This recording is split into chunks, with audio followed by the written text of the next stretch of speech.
Ladies and gentlemen, I'd like to welcome you to the March 6, 2015 South Coast Air Quality Management District Board meeting here in Long Beach City Hall.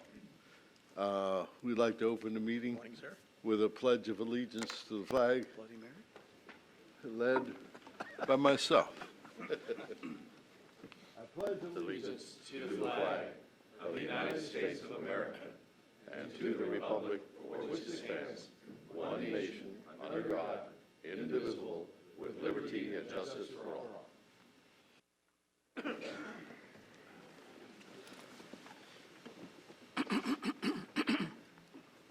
I don't know if my mic is working. Do we have any opening comments by any board members?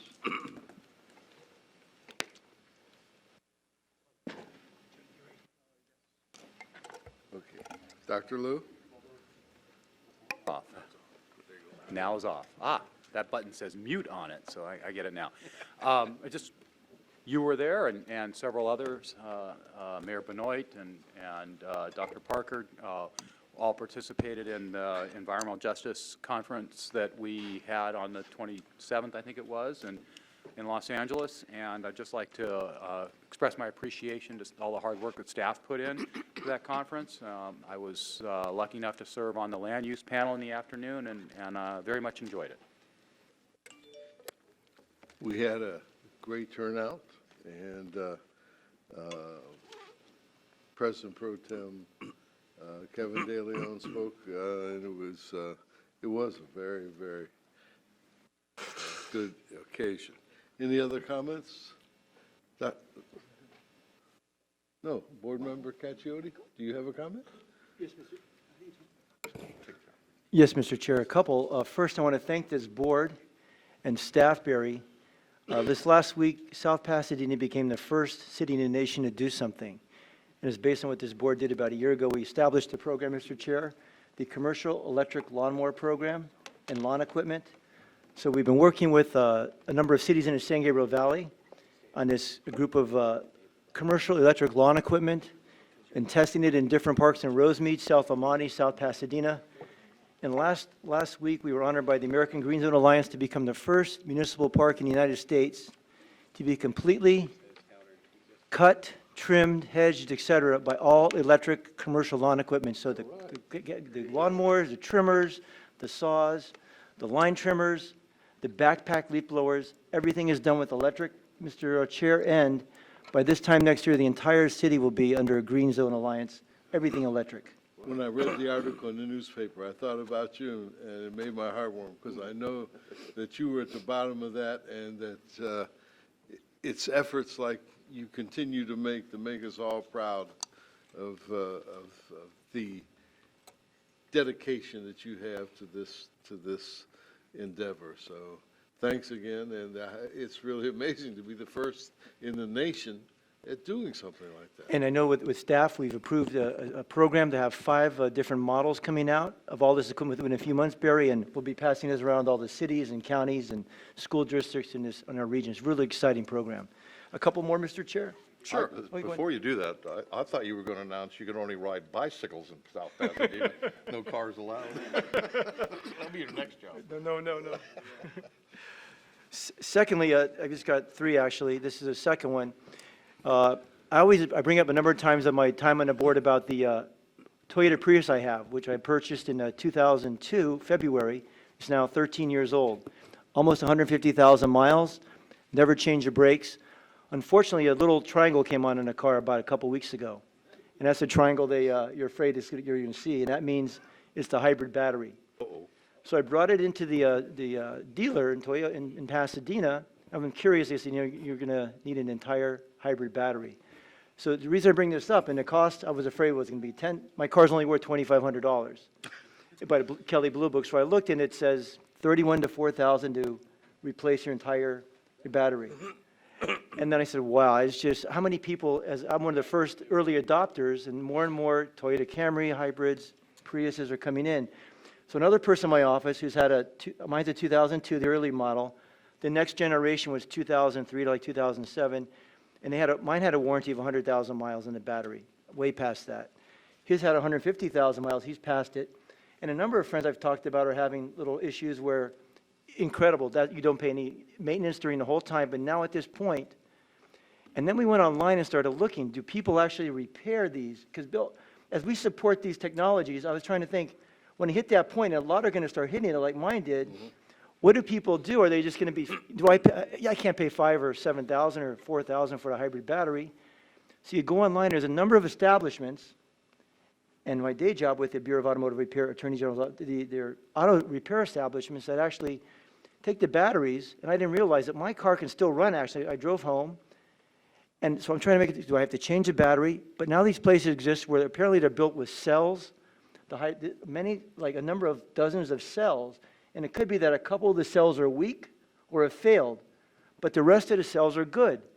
So what you can do is, I went online, there's about six or seven places, you can take it in, they'll guarantee they'll replace some of the cells. You get a 6-month guarantee, a year guarantee, or a 2-year guarantee. Each one's like $600, $1,500, $3,000, depending how the extent of the guarantee that your battery will run. Now the dealer says, no, you got to change the whole battery. Everybody comes back with problems when they go to these places. But I'm not sure how we want to do it. I'm not even sure if the Bureau of Automotive Repair has people out there that understand to go to these establishments and inspect. But as a general, we support these policies. General public gets in there. Just something maybe, Mr. Chair, to think about.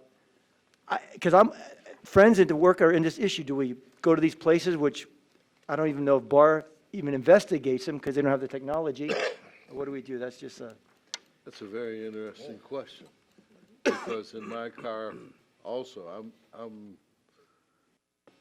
hope to trade it in before I have a problem with the battery, but it's a real question, and those kind of backyard repair places are going to spring up with all these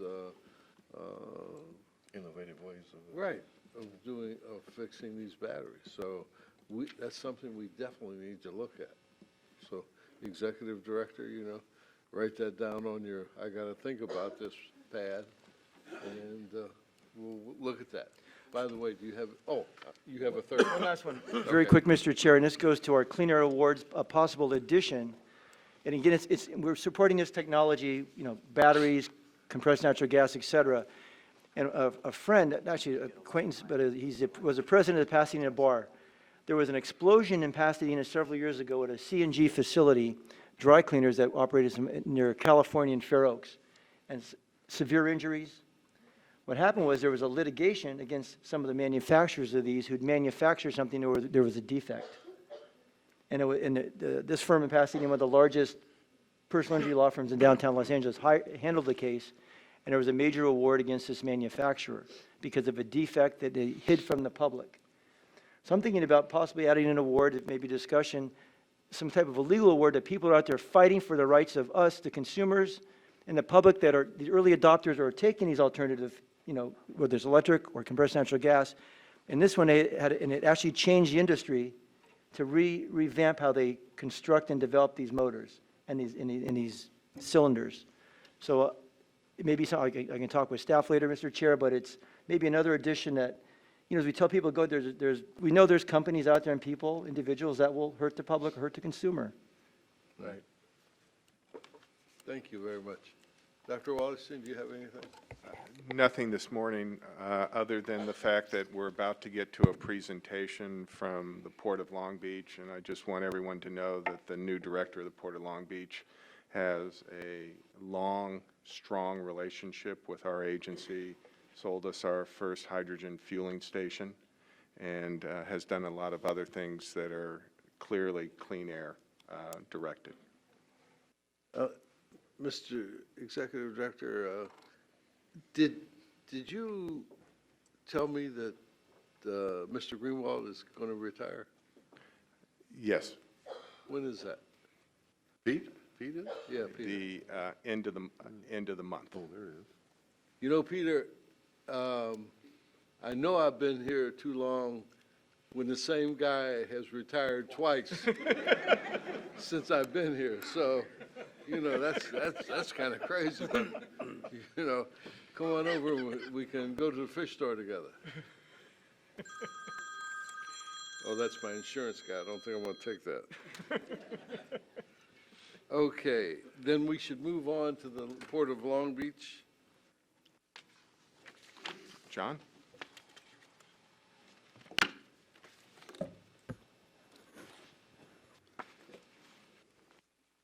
I don't know if you can see this presentation on your monitors. Yes. Very good.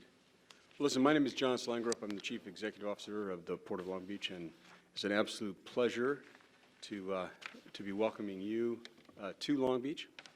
We, of course, consider this one of the most beautiful port cities in the world. I've been to many of them, and this is really an integrated community, both port and city, and we care very much about what we're doing here. Sorry. There we are. The thing I love the most about this job is the fact that we have long focused on environmental stewardship as a core responsibility of our mission. We established a green port policy, some of you know this, about 10 years ago, and it transformed the way we think about our responsibility to the community, to the environment in general, and to our planning processes and investments we make through a strict adherence to environmental stewardship. And I'm going to share some detail with you about that and going forward what we're doing that's new and exciting. And actually, I'm very, very excited for you because I understand that later on this afternoon, you're going to be visiting our port, and you're going to see what is the greenest port operation in the world. And I think you're going to be really excited to see it. Now, our green port policy was adopted, as I said, in 2005, and soon after, we established our first Clean Air Action Plan. And that Clean Air Action Plan was established with our neighboring port, the Port of Los Angeles.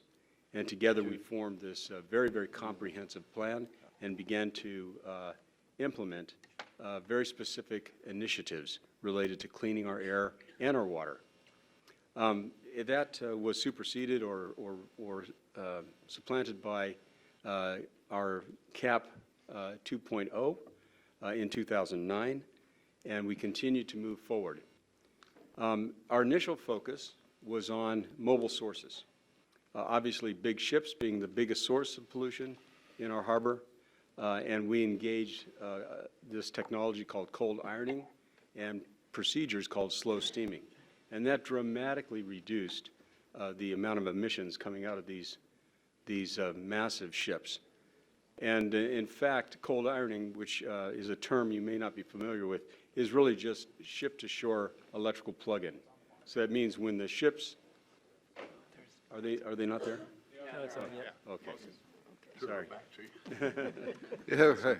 But anyway, when these ships come to port, we now, more than half the time, are able to plug in these big vessels into shore power. And it makes an enormous difference because they're able to shut down their auxiliary engines running on diesel and continue to operate all of the functions of the ship on electricity. So that was a very big investment and a great success. The second biggest source of pollution, obviously, is the trucks. And we engaged a clean truck program that was very few people thought it was possible, but we in fact forced a complete change in the entire fleet of 16,000 trucks that serve our ports. And these trucks now are the latest and greatest clean diesel trucks, and that also had a dramatic impact on our air quality.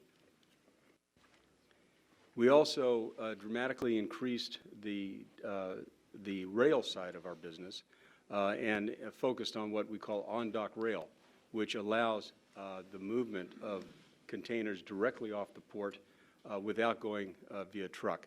And we're currently at 23%, and we're investing more than $1 billion in moving this to 35%, which will significantly reduce the number of trucks on the road. And we also modified our clean locomotives. They're now Tier 3, in most cases Tier 3 plus. So we're very, very pleased with all of these actions that we have taken. Now, the result of all this is quite dramatic. Our sulfur oxides are down by 90% since 2005 when we started this. Our diesel particulate matter down 82% since that time. Our NOx or nitrogen oxides are down 54%, and our greenhouse gases down 20%. These are on track with hitting our 2023 attainment goals. So we've done an enormous job on getting positioned to hit the 2023 goals already, and we're pushing very aggressively to go to 2032 and beyond. I'll talk more about that. So after these, we just started last month. The two ports got together again and kicked off our 2015 CAP 3.0. So that's now engaged. We, as you know, have permission from the FMC for the two ports to collaborate together on certain things, and this is one of them. The air quality, water quality, all of the things related to environment. The two ports work very closely together. So CAP 3.0 is engaged. We're defining the specific goals and expectations of that program, and it will, again, take us to another step-level improvement in our air quality going forward. Our focus is on the future. Our focus is hitting 2050 and back. You know, these numbers, obviously 2023, we're very, very close now already. But 2030 for the greenhouse gases reduction, that has been a new thing added that you guys are working on. We haven't seen the standard yet, but that is being proposed. And we're focused, of course, on the known numbers for 2032. So we're focused very much on attainment for 2032 as our current vision for what we have to do. Now, what you're going to see this afternoon is the world's greenest container terminal. It's a phenomenal thing. It's about a $2 billion investment in the world's state-of-the-art equipment. It's an all-electric terminal operation, and by itself, it's a very, very large project, because by itself, if this was a standalone port, it would be the fourth largest port in the United States by itself. So it's an enormous complex. You're going to be very, very excited. But most importantly, it's the world's first all-electric terminal operation. Everything is automated. Everything is electric. You are going to be really stunned. But this is going to be a major contributor to our CAP 3.0 initiatives. The next one is we are focused on supply chain optimization as a major means to reduce congestion and speed delivery. So the more we can eliminate congestion within our ports, it dramatically improves air quality because of the elimination of idling trucks and the addition of more rail. So supply chain optimization, which may sound not particularly related to environment, is directly related. And this is what we do. This is the way we achieve our goals, is by reducing the dependence and the frequency of idling trucks and locomotives. We also are focused on the next generation of trucks, zero and near zero solutions. We are looking at fuel cell trucks for our near dock and short haul operations into the Inland Empire. With the new technology with fuel cells, we can actually have trucks that can make the round trip to the Inland Empire and then recharge very quickly upon their return. And typically, our truckers make about 3 turns a day under normal operations, and all of that could be completely zero emission. We also are focused on some innovative ideas. The overhead catenary system is a program that we're working with AQMD on, and introducing hybrid electric trucks that can run in a pure electric mode for a period of time on the freeway, and then, of course, convert to a hybrid mode. We're looking at Tier 4 trains, certainly starting with our own locomotives. We have our own short-haul rail within the port complex, and we're looking at extending that into the Inland Empire. That is totally possible and technically doable, and so we're moving forward on Tier 4. And then, of course, for those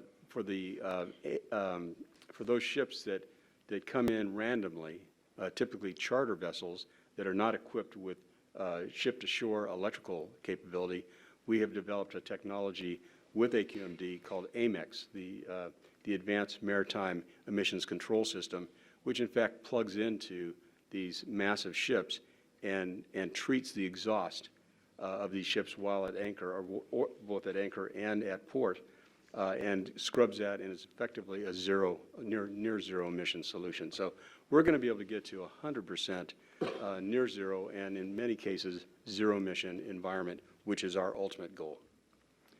Now, all of this electricity that I'm talking about is driving incredible demand. Our energy demand will quadruple by 2030, and we have to prepare for that.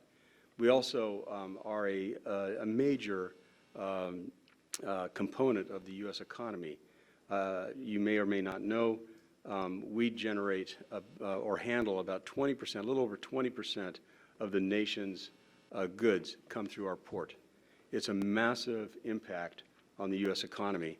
And as you know, the last year, when we had congestion and some labor issues, it was noticed by a lot of people, and the impact of this port, along with our other port at Los Angeles, had an incredible negative impact on the economy. When all that was occurring, it was impacting the economy by about $2 billion a day. So when we look at this, it's a phenomenal responsibility to have this port operation running smoothly all the time.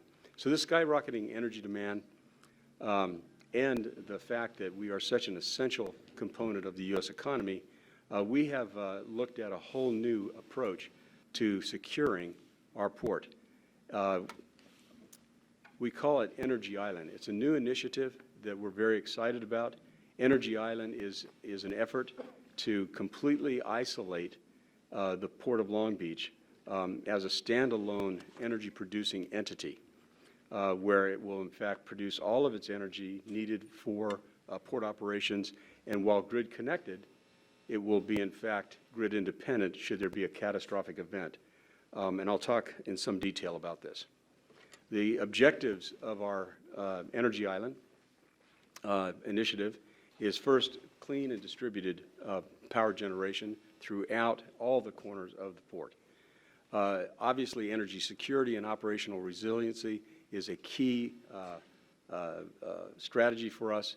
And you may or may not know this, but our port is one of the few ports in the United States that's also a designated military port.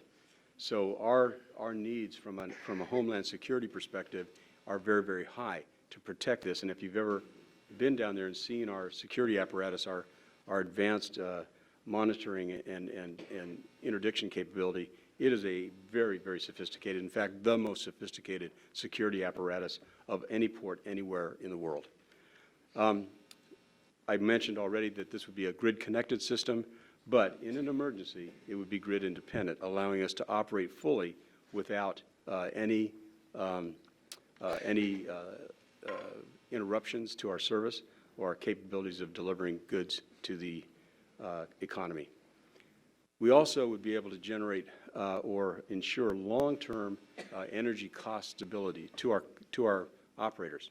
All of them are extremely interested in the cost of energy, and if we could, in fact, predict that energy cost into the future with our own generation, it would have a dramatic improvement or impact on their ability to operate. And finally, throughout the port, there's a very rapidly evolving situation with liquid natural gas and ships that are going to be running on natural gas, either in total or in part.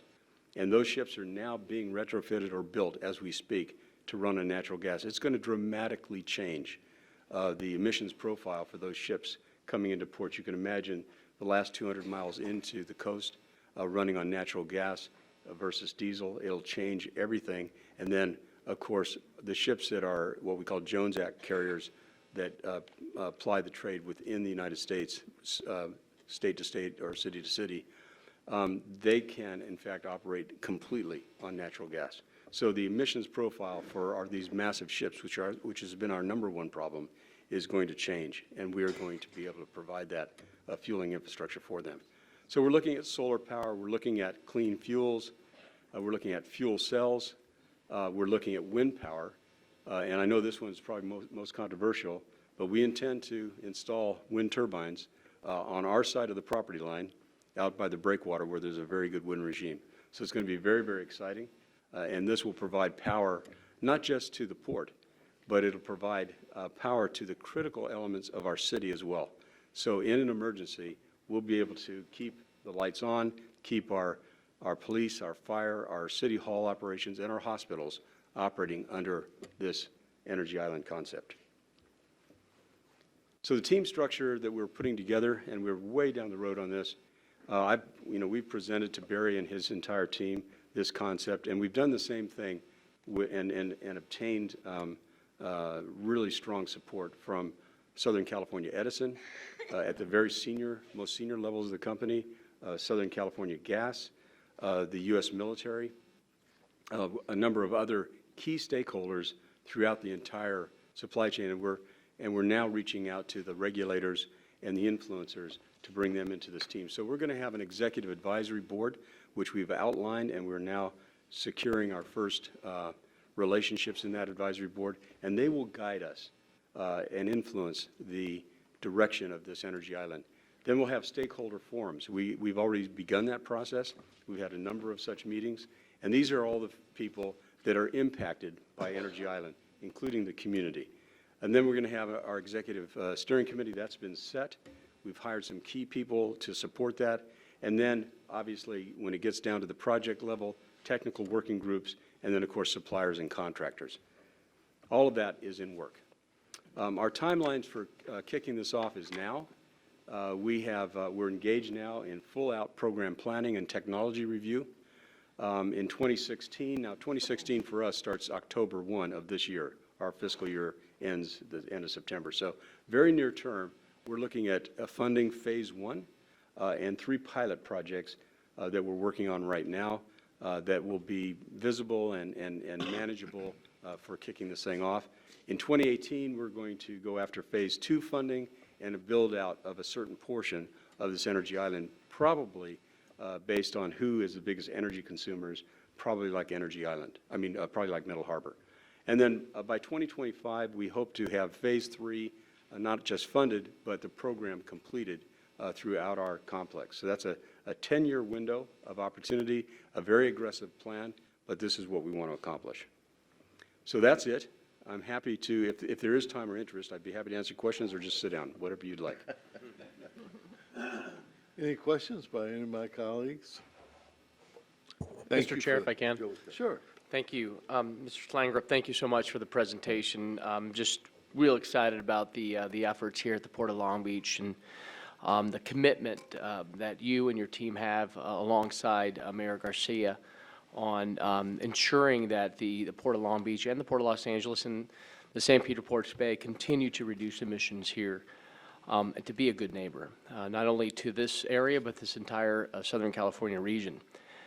Colleagues, just know on our end, on the City of Los Angeles side, Mr. Slangrup alluded to the mutual cooperation that both ports have committed to as it relates to continuing to address the environmental issues and also the goods movement and the supply chain. And on the committee side, I'm on the Trade, Commerce, and Tourism Committee. Chairman Tom LaBonge will be putting together a committee hearing locally that's going to bring both ports to give us an idea of their ongoing commitments and the plan moving forward on the presentation, what you heard today. So really pleased to stand alongside both Mayor Garcetti and Mayor Garcia and the entire City Council, both in the Long Beach and LA City side, to do what's right and continue to find ways to be a good neighbor and reduce emissions. And incredible work, and looking forward to the 3.0 plan on seeing and making those efforts come to fruition. So thank you. Thank you. And as you know, Gene Soroka and I are lockstep in this vision. So we'll get this done. Thank you. Excuse me, I'm very impressed by your presentation and your timelines. What you need to do is present this to our state assembly and senate, because they're so far behind in the trade corridors. My city is the first one off the 60 freeway coming into San Bernardino County. And 60 is probably traveled heavier by trucks than the 10 is. And so there seems to be little or no action by our state representatives on how to deal with these containers coming out of the port, especially into San Bernardino County. Most of them do, and then they're disseminated across the nation.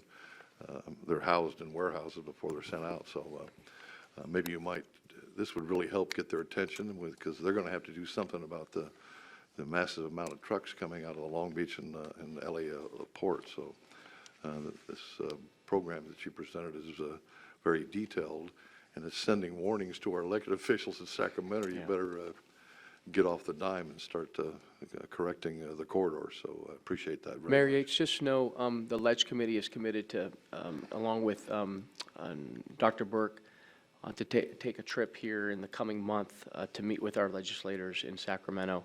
And myself and Dr. Burke is committed to doing just so, to share what we're doing on our end. And I appreciate that. Just so you know, you're absolutely right. It's a critical thing.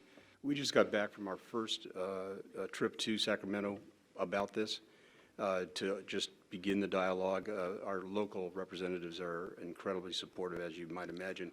And then I'm leaving tomorrow for the East Coast, and we were going to spend a lengthy amount of time in Washington doing the same thing, because this is such a innovative and powerful environmental program that we're looking for support from every corner of federal government as well. So it's going to be a comprehensive effort. Your support is critical to this, and we look forward to working with you on it. Well, I sit on the San Bernardino County COG, which is named the Sandbag, and that's always up for discussion about the freight coming through San Bernardino County. San Bernardino County now, because of all the warehousing that's put there to receive these containers and what have you, is becoming more polluted than the LA basin. And so that's a real problem for us. And so we really need to start doing something to expedite the freight, even going to double, triple trailers or something, to get that stuff out of at least San Bernardino County and on its way to other parts of the nation. So. And I know that Barry's aware of the efforts right now with not just some of the small OEMs, but major Tier 1 OEMs on the trucking side to look at fuel cells, because frankly, going into your county and the entire Inland Empire, using fuel cells is the answer. It's a perfect technology solution for that. Well, you know better than me that they're looking for funding to, get a truck lane or something going through or to San Bernardino County, and they're always staring at looking at fees, for the containers coming into the port, to finance infrastructure. So that's something they continue to look at. And what was our senator's name that finally went to Congress from Long Beach? Lowenthal. Lowenthal. Every year he was pounding that. I know. He never was successful, but the money's got to come from somewhere. So We'll get it we done. appreciate you being here today. Thank you very much. Yesterday at 3 o'clock, the Speaker of the California Assembly appointed the select committees for this coming year, and one of the committees that she appointed was a select committee on ports. And I see that the membership of that committee includes a number of local guys, so I would think that that would be advantageous to helping us in this endeavor in the future. Can't thank you enough for your presentation. It was excellent. Thank you. Dr. Wallace. Mr. Chair, can I ask one also? Sure. I think you've had your limit today, Mike. No, go ahead. Thank you, Mr. Chair. John, I was excited to see one of the early slides about the transition, as you talked about ship to rail, with taking the trucks out of it, because, Dennis down in Chino, and I represent the San Gabriel Valley cities, and, as the whole transformation of this trucks, from all the goods, what is your long-term, you had up there figures 23% to 35% should be shipped to rail in the next, 20 years or so? No, in the next 5 years. 5 years, okay, that's what okay. And then after that, are you going to continue to increase it, or what, are you able to feasibly increase it because maybe lack of space or rails? What are your even longer term?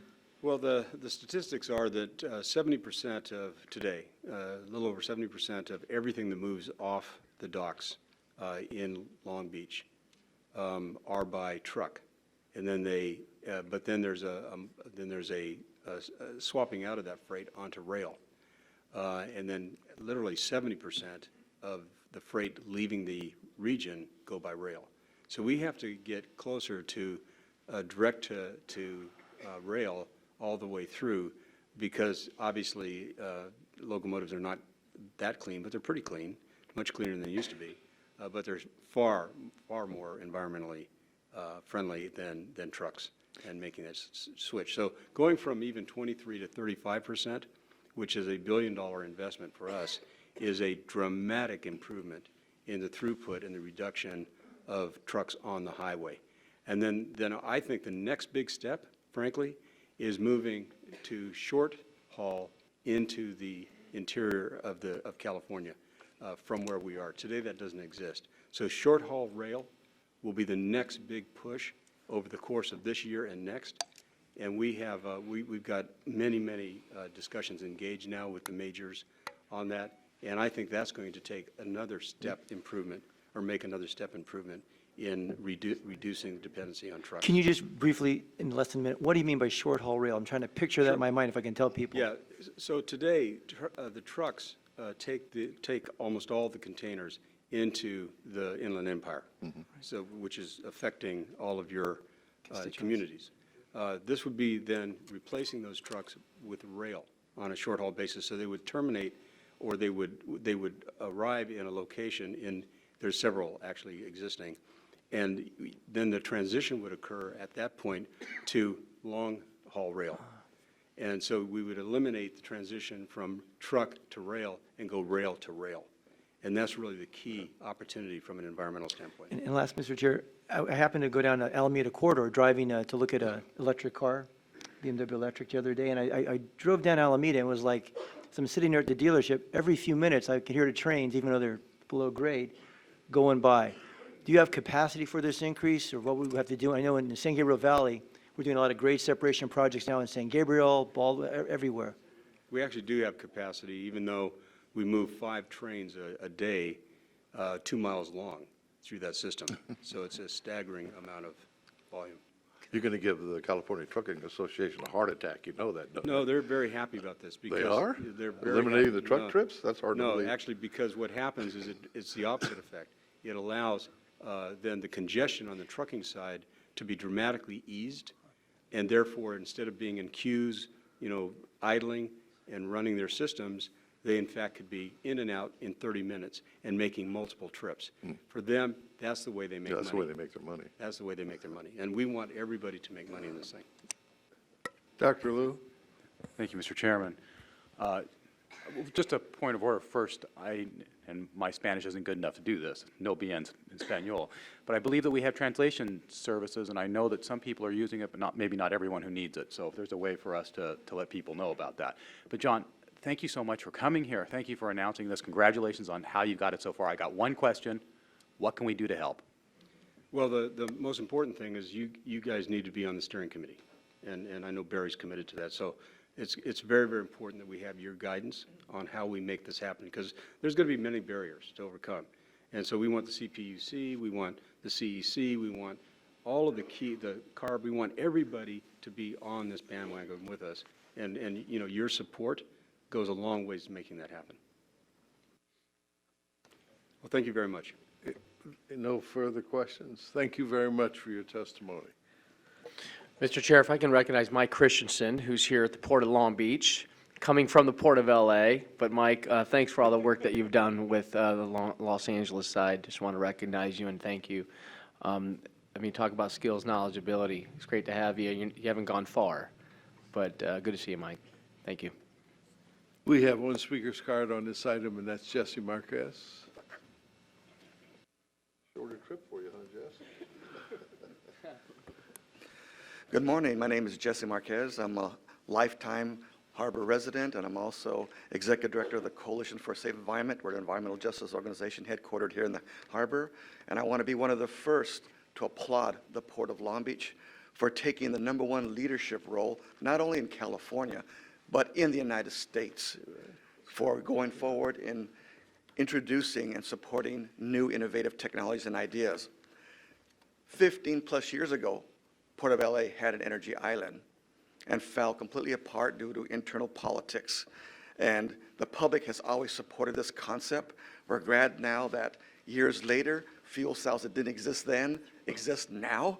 So things that weren't quite a great thing at that time are now a great thing, and we're glad to see it happening here. So from an environmental justice perspective, we would do everything and anything to support them. And so you do know, members of the public and organizations like ours do everything we can. I'm in Sacramento 12 times a year. I'm in Washington, D.C. 3-4 times a year. I participated in the freight transportation bill evaluation and comments. I participated in the California freight plan. I was part of the Caltrans freight mobility plan that was just adopted. And when I'm there, I relay what's happening on a day-to-day basis with our research and what's being done at the ports. And now we need to even go a step further. The Port of Long Beach mentioned the AMIX technology. This company, ACTI, has been doing this for 7 years. They have invested over $20 billion. They're a local company. They've now tested it on over 60 ships. It's time for the Port of Long Beach and the Port of LA to purchase this technology. These companies are emerging here in our LA Harbor area with their innovation, with their ideas, with their investments. And we already have some that have gone bankrupt, waiting for the ports to make up their mind. Yet they were proven. And a little detail that people don't know, CEQA, the California Environmental Act, which means the EIRs, do not require at all a technology to be certified, verified, or validated by any government agency. It only requires that it be feasible and cost-effective. So even though CARB may not have all the rules and regulations, or even all the best known test protocols you can possibly imagine, when it works, it works. And when it's worked on over 60 different ships, tanker ships, bulk loading ships, container ships, we have a gold mine here. Let's not lose it. And there's going to be 2 financial sources that some of you know already. Through the AB 32, the cap and trade funds, there's funding there that could be used also for the energy island to replace old technologies that have greenhouse gases. There's even going to be a new measure coming out, R2, which is going to be about a $90 billion thing coming to the public in LA County. And in there, when they came to us, EJ organization, asking us what would we do or what would we need or require to support it, we told them we needed to have money allocated for the ports and goods movement. So $5 billion is now been included into that R2 measure that's going to be proposed to the public, and we're now gearing up to support that. Also, the zero-emission trucks. Again, we're in a situation where small company, harbor company, invested millions. They can't survive on 2 sales. We need to go forward. And even though it may not make the 200-mile run, it will make a 4-mile run to, for example, the ICTF terminal or the proposed SCIG. So we must, purchase or allow and endorse a fleet of 10, a fleet of 50, to make sure that those companies stay here and our youth and our adult workforce are trained for these new technologies. You can't take a class anywhere on an electric drive motor. You can't take a class on a scrubber that's used in the AMIX system. But we also need both the Port of Long Beach and the Port of LA to come through on another commitment they made in the Clean Air Action Plan, and that was a zero-emissions train technology. We propose a maglev train. American maglev technology proposed to build a demonstration project for free at the Port of LA and the Port of Long Beach, and they've never taken up on that. And I would like the Port of Long Beach now, let's step forward again and take that leadership role and do it. Thank you. Thank you very much for your comments. Oh. All right, moving on to the consent calendar. Items 1 through 17. We will be pulling item 3 because we have a speaker's card on it. Any other items that Yes, Mr. Chair, I'd like to pull item 9 for a comment. And then on item number 6, per consultation with district council, I always abstain from contract items involving those who make charitable contributions to my employer, the Coalition for Clean Air. But while item 6 does not involve a contract, I have decided to abstain from this item since it does not, since it does involve Southern California Edison, which has made charitable contributions to the Coalition for Clean Air and could potentially be materially affected by our decision on this matter. Any other, hearing none, I'll take a motion on 1 through 17, I with the will, exception of 3 I will move, and 9. I will move, Mr. Chair, but like Dr. Liu, I want to abstain on the same item. I may have some financial dealings in the future with SoCal Edison, so I'd like to abstain at this time. I just want to make a comment on item 6. When I saw it on the agenda that Edison's actually getting off their duff and going to the PUC to get some charging stations, I almost had a cardiac arrest. Are you okay? Yeah, he's I'm still trying to recover for it. It's amazing. I'll second the motion. We have a motion and a second. Is there any opposition to this items? Hearing none, these items are approved. We will now hear from Mr. Cabrales on item number 3.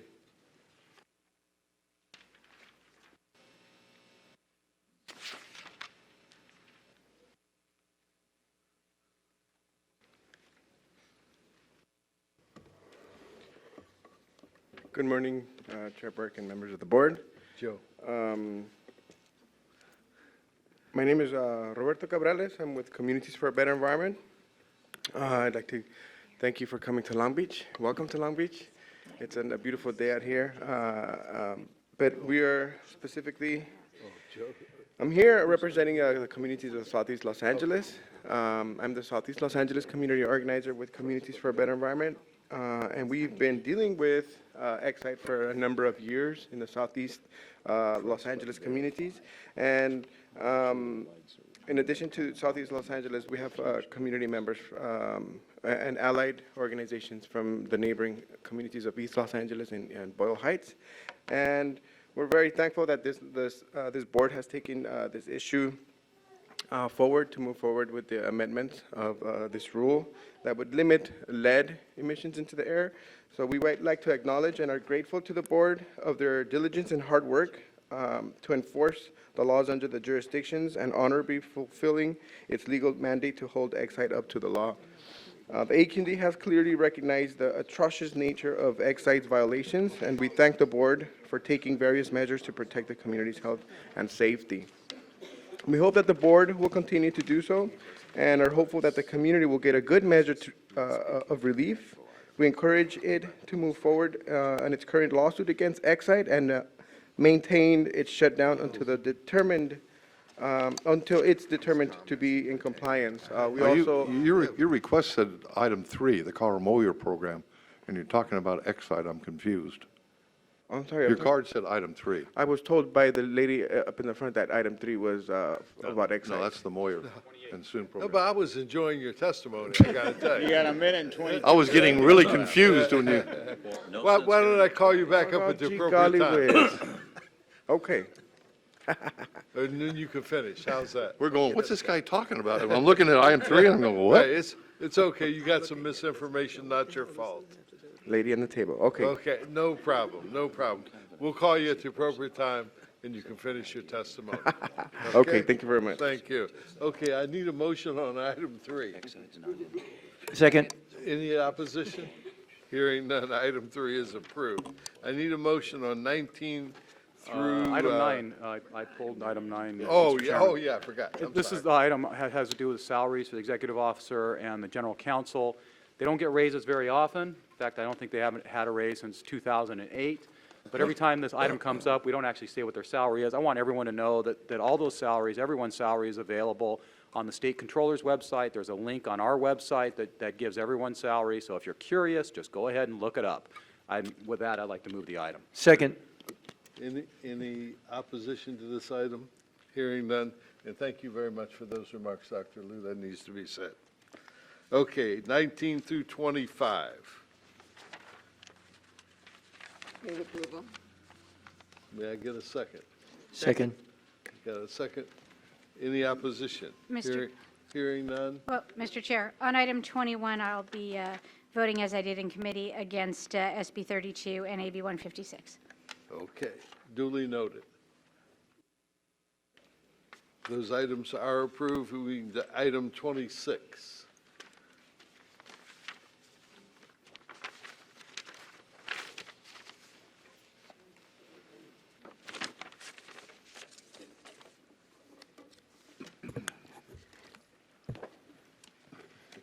Good morning. Today, staff is presenting our proposed work plan for implementing the WEHA's revised air toxics hotspots program risk assessment guidelines. They approved the guidelines last night, and so we're moving forward in terms of how staff will be implementing the proposed guidelines.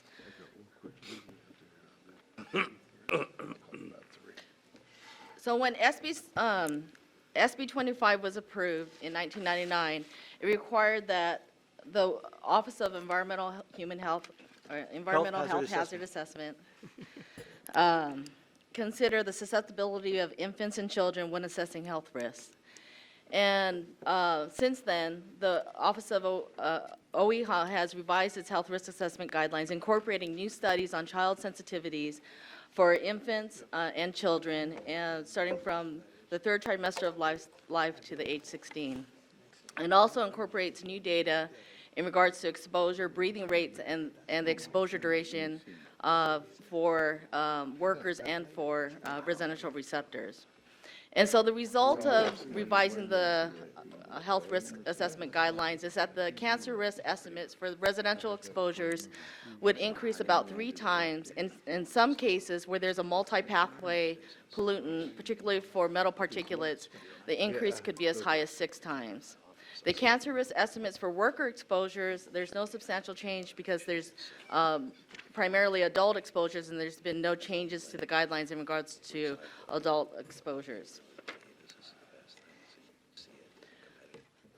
So looking at the guidelines and what has changed and what hasn't changed, and when we look at the facility emissions and the quantification of emissions, even if a facility has no increase in emissions, and if there's even been a slight decrease in emissions, that with the revised methodology, incorporating the child sensitivities and the breathing rates, that the result would be that there could be an increase at the residential and sensitive receptors with the new guidance. And so we understand the messaging and the importance of that, which in the outreach plan that we want to highlight. So looking at our existing rules, we have a series of umbrella rules. Our rules 1401 and 1401.1 are the gatekeepers for all new permitted sources, new and modified sources, and require risk thresholds for these new pieces of equipment that they have to meet. So facilities that are being permitted without TBAC have to meet a risk threshold of 1 in a million. With TBAC, which is toxic best available control technology, they have to meet a risk threshold of 10 in a million. Rule 1402 establishes requirements for existing sources and implements our air toxics hotspots program. And then Rule 12 establishes requirements for noticing and also has risk threshold requirements that facilities over 1 in a million need to notify receptors within a quarter mile. Our air toxics control program is comprehensive. We have our umbrella rules. We have 15 source-specific rules regulating hexavalent chrome plating, perc dry cleaners, asbestos remediation, a wide variety of different sources. In addition, we have programs such as the multiple air toxics exposure studies that have been conducted throughout the years, as well as EJ initiatives, the air toxics control plan, and then the 2010 Clean Communities Plan. In terms of the reductions implementing these programs, we've seen significant reductions in cancer risk. And this slide shows, excluding diesel particulate, when we look at the reductions throughout the basin, the reductions range, depending on the area, from 75 to 87%. So we've had substantial reductions in toxic health risks.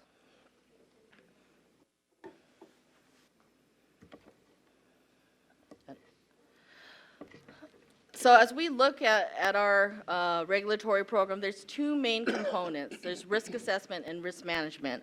And so as we look at the risk assessment side of it, that's where we rely on OEHA, and they provide the information. It's science-based. They use toxicology, epidemiology information, chemistry. They take into account the dose, the potency of different chemicals, and they develop the risk assessments based on exposure estimates based on the current science and information. In terms of risk management, that falls more in the hands of the Air Resources Board and air districts throughout the state of California. Our governing board makes decisions and regulatory decisions in terms of how we'll manage the risk based on the information that we get from these risk assessments. So the action that we take in terms of the board direct staff to have rules and regulations and decisions and how to manage risk, the schedule, risk thresholds, technical feasibility of different source categories, and then also considers cost. So last spring, staff presented to the governing board at the retreat the OEHA revised risk guidelines and looked at the potential impacts to our air toxics program. And last night, I had looked on the website. OEHA did approve the guidelines, and then it's expected that CARB will be releasing HARP, which is the computer model that will incorporate the newest air dispersion modeling, which is AirMod, and the revised guidelines, and that's what facilities would use to estimate their risk. So all of that is happening pretty much yesterday and today. In April, towards the end of April, CARB and CAPCOA are planning to approve risk management guidelines. And in the risk management guidelines, it would embody implementation of OEHA's revised guidelines, but also would have some modifications in regards to recommendations on the breathing rates. From there, air districts would implement the guidelines and then proceed forward. And so that's where we are in terms of how we're proceeding forward. So when we look at our air toxics program, the revised OEHA guidelines will affect all programs. It'll affect our permitting, our implementation of AB 25-8, public noticing, and also CEQA. So as we look in terms of what are the near-term needs, what do we need to do to move forward in terms of sort of this first phase of implementing the revised guidelines?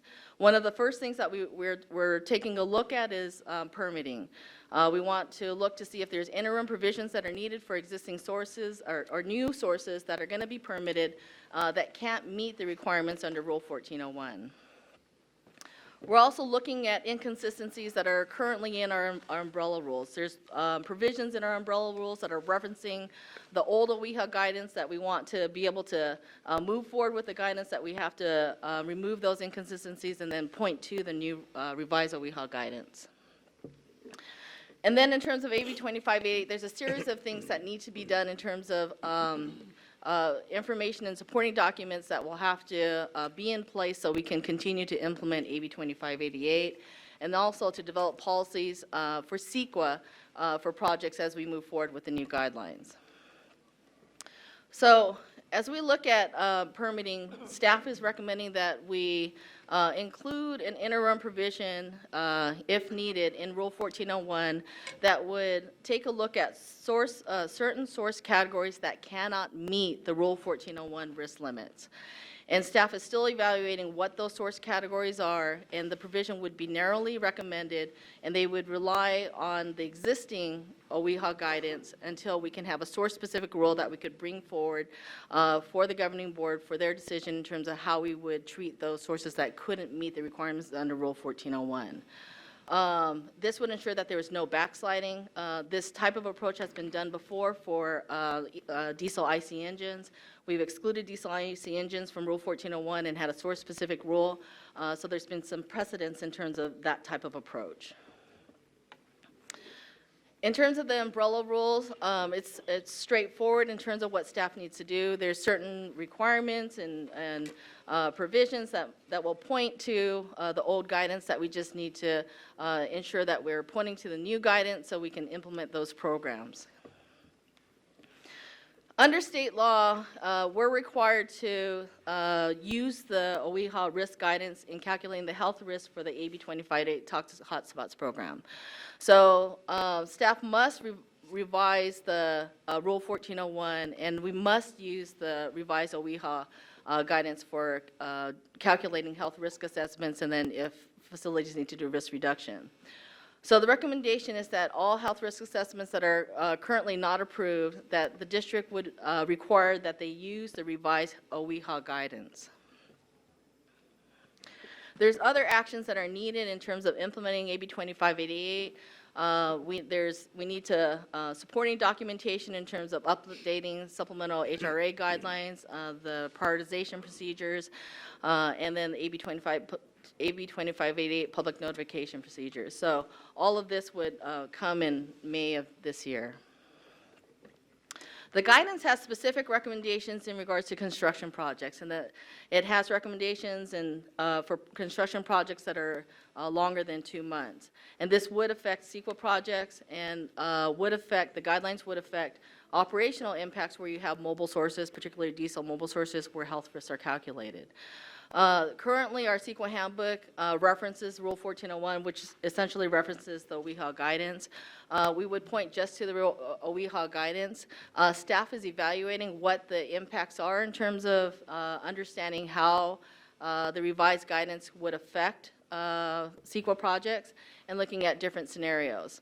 This is where the risk management part for the board will weigh in terms of how we implement the guidance for CEQA projects. So staff is looking at, clearly we don't want to have a provision that all CEQA documents are going to turn into EIRs because we're evaluating 2 months of construction. So we want to look at, kind of a what makes sense, a reasonable approach to this. The plan is that we would implement for our own lead agency projects where we have permitting authority. For our rural projects, we would implement those programs first in terms of any CEQA policy, and then following that would be other lead agency projects. So one of the cornerstones to the work plan will be outreach and communication. SCAQMD staff has been working with Carbon Cap COA to develop a statewide outreach and communication program. We understand the messaging is important. We've received a number of letters from chambers of commerce in regards to the importance of messaging. We understand that the air toxics for many of these facilities have not increased. In fact, they've decreased, and that the change in the methodology, but the change is using current science and information in terms of exposure to infants and children, and that results in a higher health risk. So the recommendation is that staff will initiate public workshops throughout the basin in March, where we already have set up a meeting with the San Gabriel Chamber to brief them in the beginning of the outreach and communication. We have 3 workshops that are scheduled throughout the basin at the district, San Bernardino, and Wilmington. And so all of that information is being disseminated. So the general timeline, OEHA approved the risk guidelines. HARP is expected to be released today. The approved risk management guidelines are expected to be approved in April. Outreach and communication is going. We're already starting that. Permitting CEQA, we're going to be returning to the board in May on our umbrella rules for permitting. For AB 2588, we're going to be issuing letters to facilities letting them know to recalculate their health risks, as we understand is consistent with the Health and Safety Code pursuant to the revised health risk assessment guidance from OEHA. So recommended actions is staff would implement the enhanced outreach and risk communication activities. We'd proceed with development of adjustments to the various umbrella rules, and then update the Stationary Source Committee throughout the rule development process. Is that the end of your presentation? That concludes I my presentation. got a question. This never came to the committee for review. It's a massive amount of information, and you got my head swimming over this, and I'm not quite sure how I ask the question, is even if it's pertinent, how does this affect current businesses or businesses that want to increase their throughput? Is there technology available for these companies? And if so, I didn't get anything on the dollar amount that might affect these businesses. And I know AWEHA, I don't really understand AWEHA's authority and what expertise they have on air pollution as opposed to the AQMDs or CARB. But So, Mayor Yates, this item has been presented several times to the full board, once at a retreat and then once at governing board meeting. And so it's been something in process that until we got the final document, which was last night from OEHA, we couldn't be exactly sure what they were doing, although we suspected that we knew what they were doing. so you're asking this board to vote on this? No.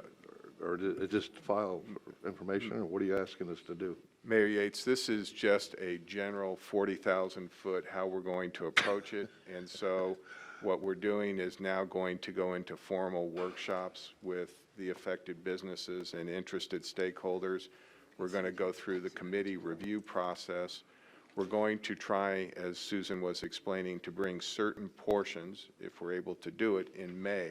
And the reason is that we don't want project proponents or companies to be caught in between an official state guideline and something that we're doing differently in our rules that could possibly lead to litigation or other problems.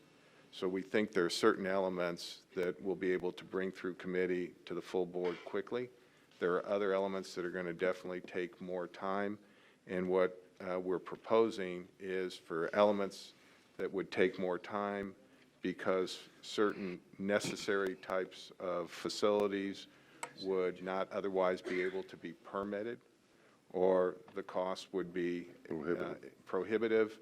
We're proposing that those companies stay under the same rule that exists today so that there is no weakening of the current requirements and no tightening of the requirements until we can work out the specific provisions that, in the board's judgment, make sense. Way that when you say we do immediate action and being on the stationary source for 100 years, I know what's going to happen when we start implementing programs or changes. Is the stakeholders are going to be in an alarm position, and they're going to be asking the stationary source that they need more time, and it goes down to dollars and cents for the businesses. And like typically, action taken by another organization like EPA or CARB, the AQMD up and down the state will bear the brunt of criticism and everything that goes with it. But it seems like there's a huge process here to educate the stakeholders and the community as a whole. Yes, and some of that process has actually been going on for a number of months. There are some stakeholder group meetings that have been held by the Association of Air Districts with both the environmental stakeholders as well as major members in the business community. And I think the communications and the concerns are clear from the large number of letters that we have received from various chambers. But what we're really asking the board to do today is give us a chance to conduct the meetings, come to stationary source. If at the end of the day, in the committee's determination, more time's needed, then obviously we'll adjust the schedule. Well, I know, Bill, Mark, and back me up, the majority of the businesses are small businesses, and they don't have consulting firms that they can afford to work for them and all of that. And that's who the majority of the businesses are, the small ones like Bill represents. They're the ones that are left out of the turmoil and the education part of it. And that's where at the stationary source we start getting hit from Bill that represents those small businesses. And so I think the outreach has to be not only meeting with the big hot rod people and the big corporations, but somehow we've got to go through maybe guys like Bill to get this information out to the mom and pop businesses that will be really affected by all these changes. We absolutely agree. Supervisor Benoit would like to comment. Thank you, Mr. Chairman. This is a huge, huge issue. Obviously, I think all of us have heard from constituent groups There's a lot of material that we've been provided that was sent to the AQMD. The Construction Industry Air Quality Coalition wrote a very, I thought, thoughtful letter for today's meeting. I'd like to just take a sentence or two and repeat it. Risk communication policies must be developed in a way that the public is offered clear and credible explanations of why the health risk assessment guidelines have changed and what the changes really mean in terms of actual health risk. I'll add that I believe that a lot of times we have a lot of other things that are a whole lot more dangerous in our lives that if we don't put these things in perspective, it can be very, very daunting. They go on to say that the guidelines do not create widespread confusion and economic barriers that harm the economy and the residents whose livelihoods depend on the economy. There's a letter here from the California Cleaners Association. I know a lot of small cleaners who have been devastated over the past with impacts of our actions here. Small businesses that, $50,000, $100,000 worth of repairs, they're now cleaner than they've ever been. And they need to be assured that whatever we say, people don't come away thinking that the cleaners are more hazardous than they were in the past. It is important that the public realize air toxic emissions have not increased. Rather, the state has changed the way it estimates air toxic risks. One of the slides talked about trends in cancer risks since 1990. Magnificent reductions. 85 to 87% reductions. Our assessment of this has to include a laser focus on the economic impacts and do whatever we can to make sure that we don't further adversely impact small businesses and particularly the jobs of people who depend upon them. I'd like to also ask, I think I heard about 3 forums.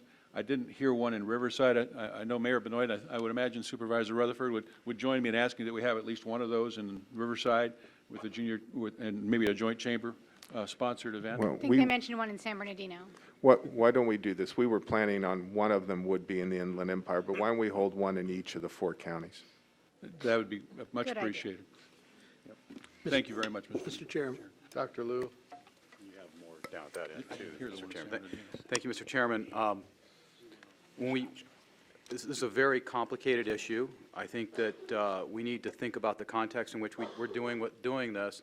One of the things that came out this week, just a couple of days ago, was some very, very good news that USC Keck School of Medicine has issued. What I was I'm a little ahead of you on this one. I got in line before you. Yeah, right. That we had some great news. That all the air quality improvements over the last 20 years have resulted in scientifically proven better health of the lungs in our children in our region.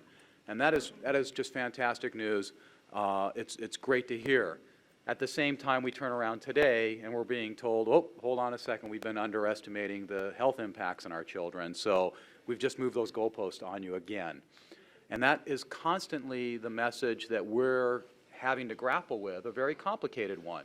We've had tremendous success. Our programs are working, the regulations, the incentive programs, the things, even the dry cleaners. The fact that you really have a hard time measuring perchloroethylene and ambient air quality around the basin now is a direct result of those regulations and working with the dry cleaner associations to make sure that we were replacing that equipment at a time that was a little more accommodating to the economics of their business. So we've got a really tough thing to tackle here, and it's a complicated thing. One of the things I want to make sure is that we're careful about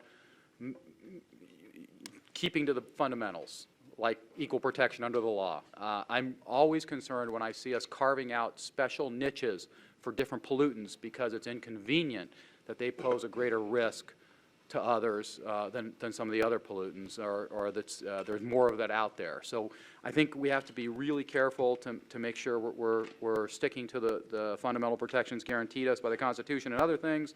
I think that what the staff has proposed in terms of going out there and trying to educate people and discuss this is really the best approach at this stage. And then we're probably facing some really tough decisions in the future, and I think that's what we all bought into when we agreed to serve on this governing board, but I look forward to participating in the process and trying to make sure we're successful in doing that. Mr. Chair, I would like to make sure that we make a distinction between whether or not we are revising or amending these rules due to a lowering of the standard or the way that we calculate what the results themselves should be. Spoke to Supervisor Nelson, and I told him 2 years ago I went in to see my internist. And as we all do in our annual checkups, we get the report back saying these are the results. And I noticed that my PSA number had gone up almost a point, and which was really alarming. So I called her up and I said, what is this? I mean, is something that I need to check out? She says, no, don't be concerned about it. We just changed the way that we calculate how the number itself should be. Now, that doesn't, so I was in the same state as what I was last 5, 6, 7, 8, 10 years, but now I'm in a different state for a different number, and it's not necessarily saying that whatever the antigens themselves were have increased, but the way that they go about calculating it. So that, because most of these letters that we're getting are saying that we're changing, well, let me put it another way. Most of the letters say, we haven't started producing more emissions into the air, is that you guys are changing the rules. And the rules themselves may not necessarily be that we're changing as it relates to that, the methodology as to exactly what the ingredients themselves are, being that of a person that comes from numbers. You change the variables, you're going to change the results. So I think everyone should recognize that what it is that we're doing, so we don't get blamed for doing something that may not necessarily be as harmful, as meaningful. And sometimes, too, that when we change those and the results are going to come out, we may need to also adjust what the end results are that really will produce any kind of penalty. So if the results themselves that we were getting before we added these new variables were acceptable, maybe we need to also look at that. So I want to make sure that instead of we saying we're going to change and these things are going to change, maybe we also need to change the level of where the penalties or the will be moved. So if we move the goal post, we give you a little higher shoe that'll elevate you a little higher up in the air so that you won't basically be at a more failure rate than you were before. What's the pH? Thank you. Any other comments from that end of the side of the board? Questions? Yes, sir. Thank you, Mr. Chair. And this might be for our medical people, Dr. Fine. And I've asked you this before. There's a hospital up there. Isn't it and I agree with the comments by my colleagues. And as Supervisor Benoit said, we're going to provide accurate, actual health risk assessment. What does it mean when it says that the health risk, and I saw the slide, among residential use, especially children and seniors, increase 3 to 6 times? Is that a small number? Is that 300%, 600%? We want actual medical, epidemiological science here. So I'm just trying to figure, and I know the emissions have gone down, but as Dr. Parker says, the calculations. Now, what does that mean, Doctor? So, right, it's the calculation or the method to estimate the risk. So a number of things have happened. One is we've learned over the past decade or two that exposures during early life, and this includes during pregnancy and young children, the potency of cancer-causing agents is actually higher. So the calculations account for that. So there's a multiplication factor for 0 to 2 years, another for 2 to 16 years. There's also new information on breathing rates, which relates directly to exposures. So breathing rates have been estimated to be higher than they were in the past, so that means exposure is a little higher. So that raises the rate. There's also been changes that actually reduce the exposures, and that is the average residence goes from 70 years down to about 30 years. So that actually reduces exposure. taken all together, it raises calculations by a factor of 3 to 6. So the 3 factor is for inhalation, so our inhalation dose and potency is up. Some cancer-causing agents are what we call multi-pathway, so it can fall out, ingest, and so that raises it up sometimes higher to a factor of 6 to things like polychlorinated dibenzodioxins. So for example, I just talked early on my comments about our park being all electric, no gas, oil, the toxic chemicals they use to clean the lawn equipment. So as I was out there that day, there were a bunch of parents with their kids rolling around in the grass and the dogs and everything. So is that, when you say multiple the kind of toxic exposures, that inhaling, you're laying on grass where used to be chemicals and things like that, is that true? So right. So as you know, children have their hands in their mouth a lot, they play in the dirt, so what falls out on the soil can be ingested, yes, things of that sort.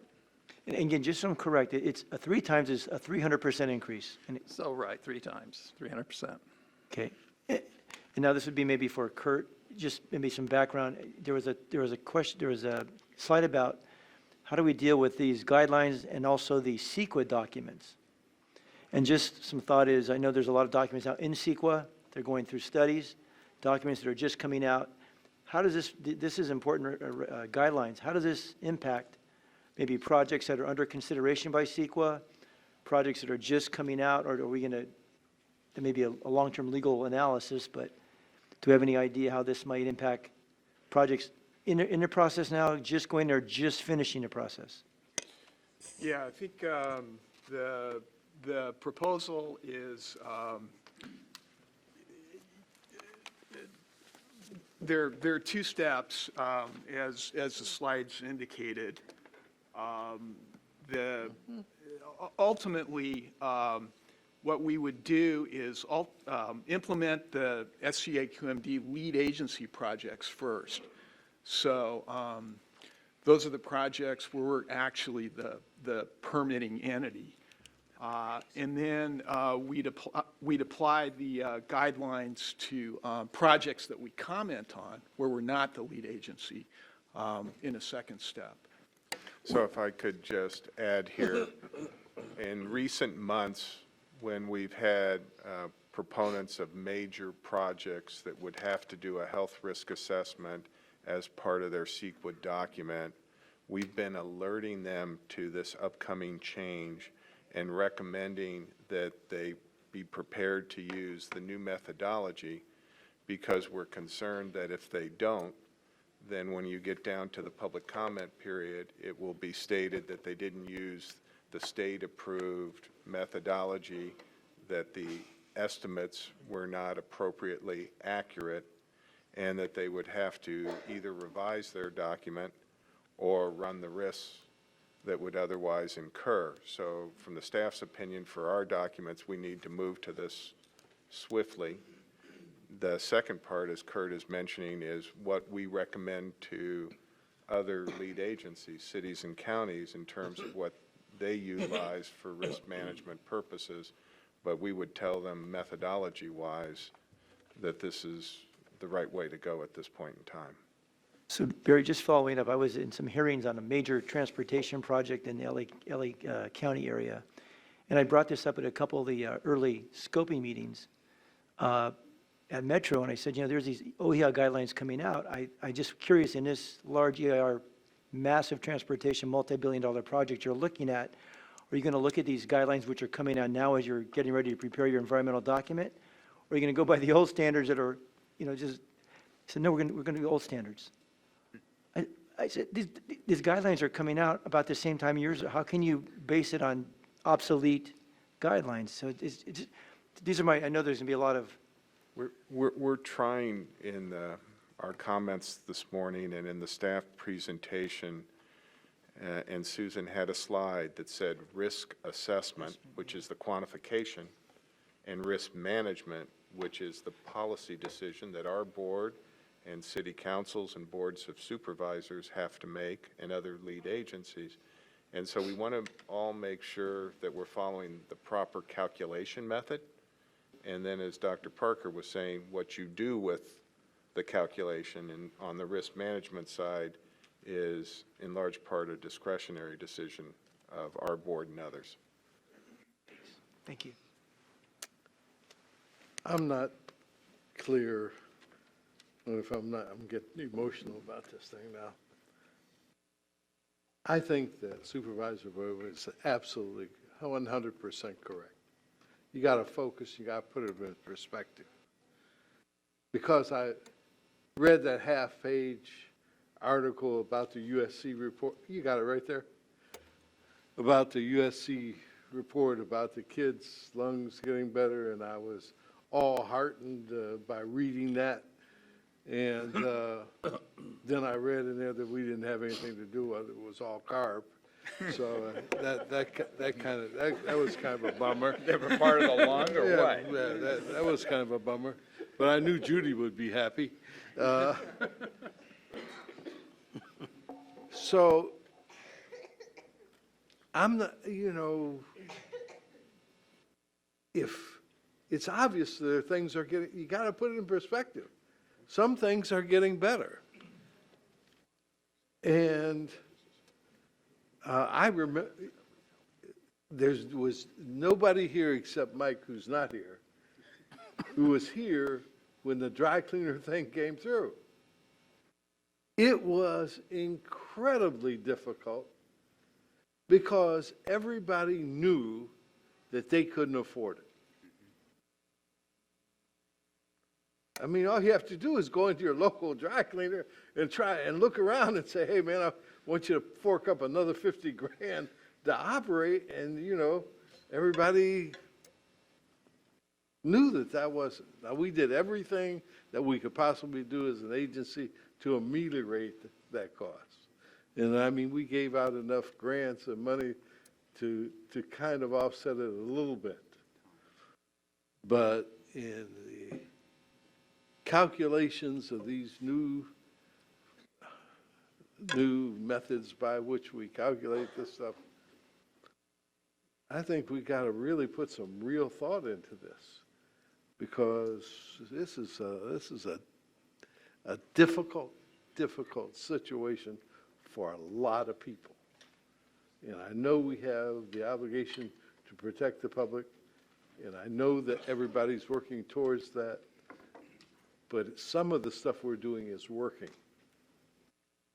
And you got to keep in perspective how far you can drive the nail down.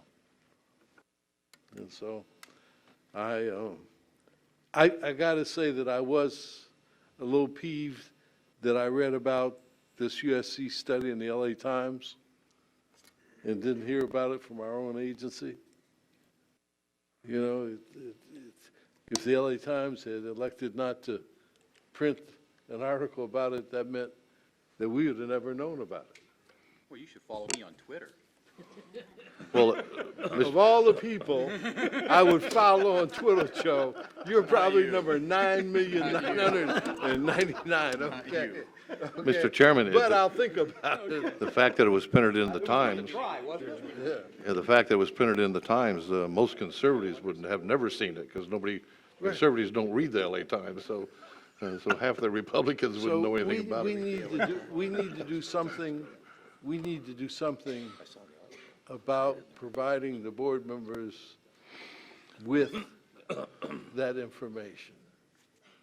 Well, this I don't know how we do that, because there's a myriad of information that comes out every day. You know what's glaring about this, item 26, and then coming up to item 27 on the EPA's proposed ozone standard change. These outfits, EPA, CARB, and all of these folks that keep tightening these standards, and the majority of this pollution is caused by mobile source polluters, whose responsibility falls on EPA and CARB.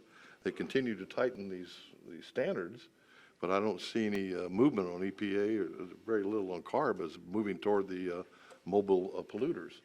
But they keep putting the screws on the SCAQMD up and down the state.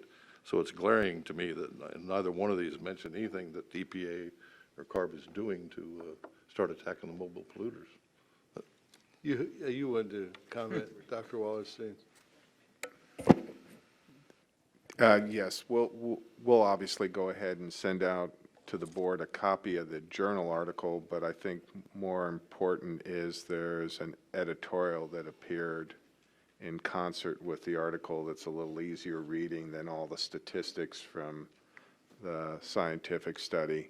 And actually, I was planning to talk to you, Dr. Burke, given the significance of that particular study, about whether or not we couldn't invite one of the researchers to come maybe to our next board meeting, just as we had the presentation from the Port of Long Beach. You missed my point, and I probably didn't make myself No, clear. I understood your point. The board needs to hear from me. Yes. You got it. Thank you very much. And we'll talk about having someone come in. Did we have any comment on this? Was there any comment on 26? I don't, yes, Bill Lamar and Clayton Miller. We only have one microphone. What they do at Coastal when they hold it here, they line up behind one another. So Clayton, if you could come on down. Hi, good morning, Dr. Burke, members of the governing board. I'm Bill Lamar, and I'm the executive director of the California Small Business Alliance. At your last October meeting at the Los Angeles Biltmore, the staff presented you with the results of the MATES 4 study. The report showed that the reductions in toxic emissions have cut residents' cancer risk from air pollution on average by more than 50% since 2005. The report also ascribed fully 90% of the risk to mobile and diesel sources, as reported in your October 2nd edition of the Advisor. While some of the board members, like Supervisor Benoit, called the report remarkable and Councilman Buscaino called them impressive, Dr. Liu called them promising, you, Dr. Burke, commented that the report showed progress, but commented that new methods need to be part of the solution in order to meet upcoming emission reduction targets and improve public health, while not further burdening local business. In all, you and the executive officer believe that more work still has to be done to further reduce toxic emissions so that everyone can breathe clean air. This otherwise favorable report was presented against the backdrop of OHIA's announcement that they're changing the way air quality health risk will be measured. This change is so dramatic that it will, in effect, take away most, if not all, of the progress that businesses have struggled to achieve. At least that will be the perspective unless special care is taken in developing staff's proposed work plan, especially the part that deals with outreach and communication to businesses and to the public. Many of our small business members are already bracing for the possibility of having to publicly notice their operations, hire expensive consultants to develop health risk assessment plans, possibly having to invest in additional T-backed technologies, and even run the risk of being denied permits, even though their volume of emissions has not changed at all. In fact, their emissions could have even decreased. We believe that this proposed work plan must clearly communicate and explain the reasons for the new changes and put the new risk into proper context so as not to give the false impression that air quality risks from these businesses are on the rise when the exact opposite is true. Alliance members feel so strongly about this that we ask you to direct staff to include us, the business community, in the development of their outreach and communication effort to help ensure consistent and accurate messaging. Moreover, we strongly urge that the 3 public workshops, or 4 now, that are being proposed be delayed until after this component, this part of the work plan, outreach and communication, has been reviewed, completed, reviewed, and approved. Thank you. Thank you, Mr. Lamar. Clayton Miller. Yes, good morning, Chairman, members of the board. My name is Clayton Miller. I'm with the Construction Industry Air Quality Coalition. we sent a letter in on this issue, and the reason I'm here today is, I guess it's the 40,000-foot comment, which is the importance of how this process moves forward. I don't think could be understated on how important that is. It's going to affect the risk management, as has been explained. It's also going to affect the CEQA process. We've been shown some preliminary numbers that through the CEQA process that construction projects that last more than 6 months, let's say a typical project, 1 acre, could, under the new guidance, be considered significant. That could throw a whole bunch of new and future projects into a lengthy and long process that I really don't know if it's, don't believe it's good for the economy. If 2 weeks ago it was something that was considered okay. So without taking up too much more time, I just want to stress, I think what's been said quite a bit down here earlier, the importance of moving forward, the importance of clear communication, and working with the stakeholders and industry that's going to be affected by how the message is communicated to people, that there's now a different perspective on what is considered a risk. And as the workshops develop, we'd ask that the construction and home building industry be involved with the South Coast through this process. Thank you. Thank you very much for your testimony.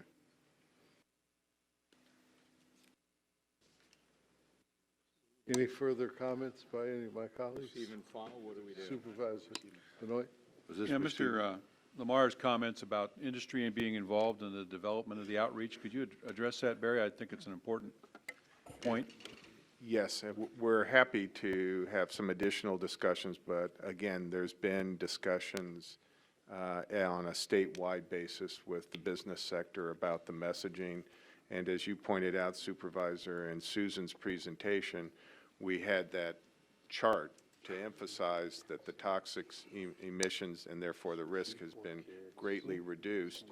And the reason Susan excluded diesel is because the majority of the diesel exhaust comes naturally from mobile sources.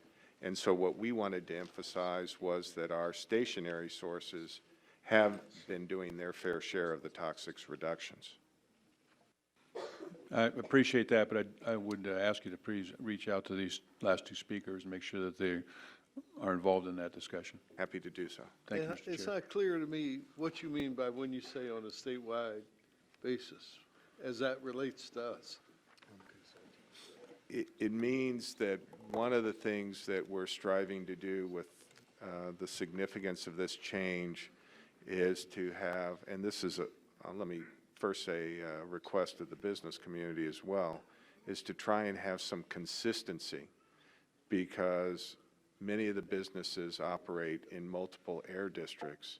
And so you don't want one air district saying something totally different than another air district if it's at all possible. And But so, doesn't that happen all the time? Dr. Burke, on something like this, we sure don't want it to happen. That wasn't my question. There are certainly differences in the policy decisions up and down the state, but that gets to the risk management side as to what you do with this, but ensuring that the public understands that the air toxics control program in South Coast and frankly elsewhere throughout the state is one of our greatest successes. And we're not talking here about people breathing more air toxics. We're talking about what was our estimation of the air toxics that people were breathing. But if your control device controls 90% of the air toxics, whatever you started with, you're now 90% less. And so we do want to put this clearly in proper perspective and not have people have the wrong assumption that now, air toxics have been increasing when in fact they've been going down. You okay? Yes, sir. Thank you. Mr. Chair, one last. And I support this measure, and I support the comments by my colleagues too. And we've got to get this out so business isn't categorized. But I want to make sure the public knows I want to make sure the people in the audience, the people that have kids in the 0 to 2-year-old range, in the 3 to 13 or 16, as Dr. Hospital said, I want them to know, just like back in the 60s and 70s when the Surgeon General came out and said, we thought, cigarettes were like this or smoking was this. But no, it's really this. I want to give honest, accurate information to all our residents. Air quality is great now. It's improved significantly. But here's the scientific facts. This will cause cancer. This will cause respiratory problems. We've got to know the honest truth, epidemiological, scientific, chemistry. Get that information out. At the same time, business is doing a great job. But here, folks, it's 300 times more severe than scientists, doctors, medical professionals, epidemiologists thought. So it's a significant jump. It's a significant concern. Thanks. What bothers me about that is, when I was a kid, they told me to eat a lot of eggs, and I'd be healthy. And then when I got to be middle-aged, they said, if you eat too many eggs, you're going to have cholesterol problems. And then last week, they said, nah, eggs don't, eggs are okay, So it makes you kind of concerned about saying that I'm going to give you this is not, some guy doesn't bring this down off the mountain in stone tablets, with like the 10 Commandments. This is science. It's just like I took Barry a couple years ago to look at a project. He said this project can't be valid because it defies the rules of physics. And I said to him, who wrote the rules of physics? I said, I ain't reading the Bible. So the rules of physics were written by some guy who could have made a mistake too. So this absolute science that we're always looking for, I don't think is really absolute science. We're learning more every So I'm going back to what Supervisor Benoit says. We have to keep all this, everything, in perspective and move forward on that. Do we need a motion on this item, or is this just a FYI? I would appreciate just the general guidance we've got from the board to move ahead in the Approval of spirit of staff's the recommendation? discussion. So you need a motion, Barry? I would appreciate it. Okay. We have a motion. Do we have a second? Second. Second. Okay. Any opposition? Hearing none, this item has been approved. Item 27.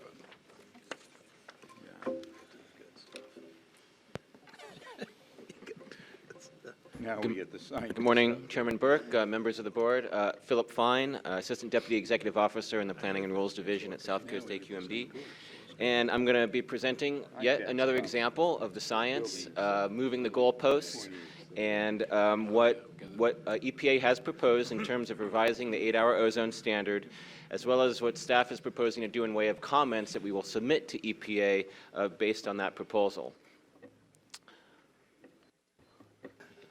Can we move the slide? This isn't quite working. Good stuff is here. How many times? Oh, yeah. It just gets better. Just give us 1 second on the slides. I'm doing what they told me to do. That's what I'm doing. Oh, there we go. Back. Fine. Okay. So as you know, US EPA, along with their scientific advisors, review the National Ambient Air Quality Standards for criteria pollutants every 5 years, according to the Clean Air Act. And their goal is to protect public health with an adequate margin of safety. So this ozone standard revision goes back many years, over 5 years. Back in January of 2010, they proposed to revise it from the current 75 down to a range between 60 and 70. And back then, we came to the governing board with a comment letter that was approved by the governing board and was submitted on that standard. I'll talk about that letter in a moment. They never finalized that standard in that range, 60 to 70. They proposed finalizing it, but they never did. One of the reasons they didn't finalize was saying that the next round, the next 5-year process of reviewing the standard was already underway. So they kind of deferred to what is happening now. Again.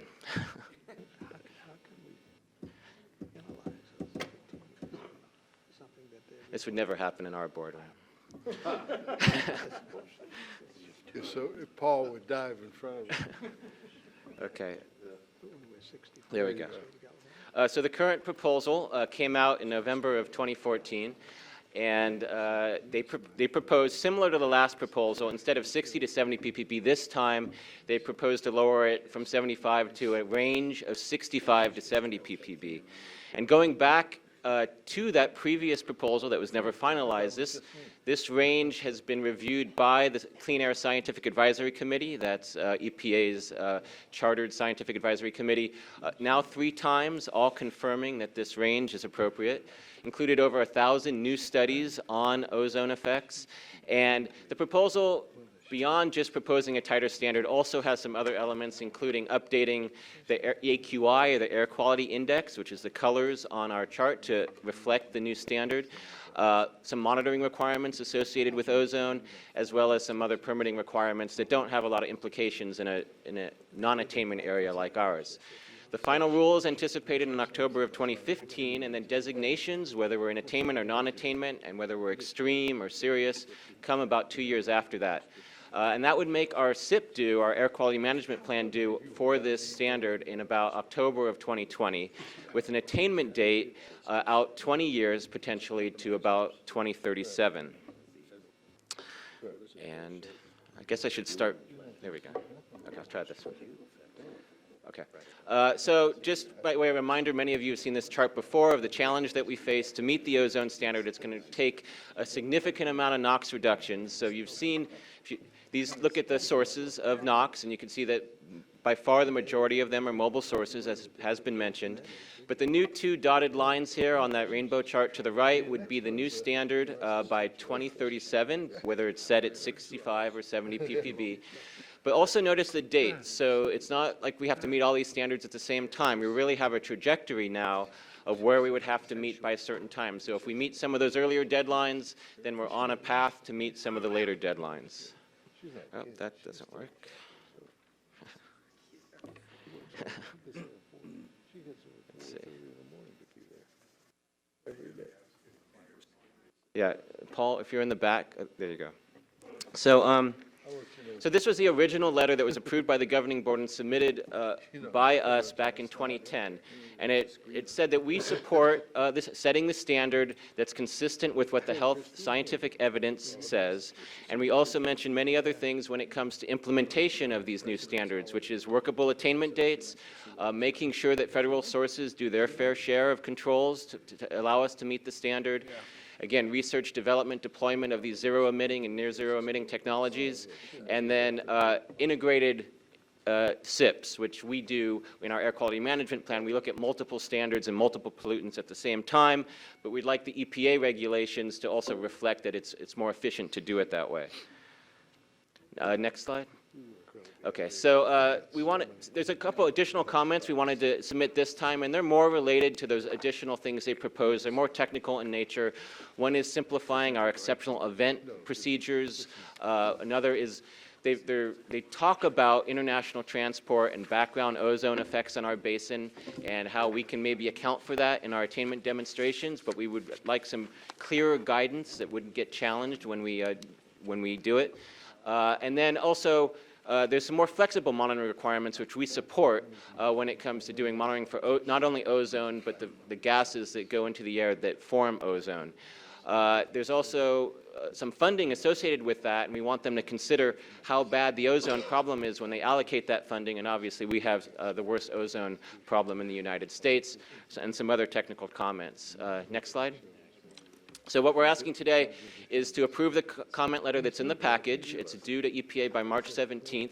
There have been some minor modifications made based on the Mobile Source Committee discussion, which is essentially emphasizing setting the standards based on where the health science says it should be set, but also emphasizing the need for controls of federal sources by EPA, but also attach that previously approved board letter, because much of what was discussed in there is still applicable, and in essence, we're talking about the same standard being tightened. Thank you very much. Dr. Fine, in that letter, could we possibly insert something that, because the majority of this ability to hit these new numbers, we need some help with the mobile polluters? And can we count on the EPA, and what percentage of this will you assist us in reaching these goals? I mean, can you do that, or EPA wouldn't understand that? Well, in the letter, we did emphasize that based on some But you discussion weren't very of mobile source. specific. You kind of just washed over it, what I saw. Add. Well, Mayor Yates, I'll be happy to work with you on the wording of the letter. There is some wording in there, but we could work with you to make sure. I'd like to join in on that. Supervisor Nelson? No, yeah, go ahead.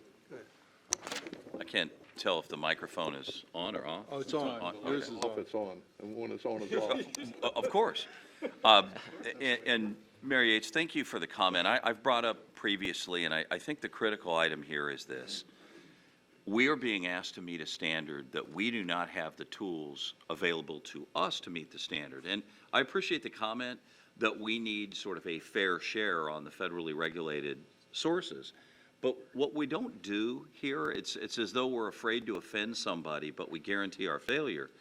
We need to start demanding, because we don't have a choice, that we can put forth a plan to meet these standards. That's not a challenge.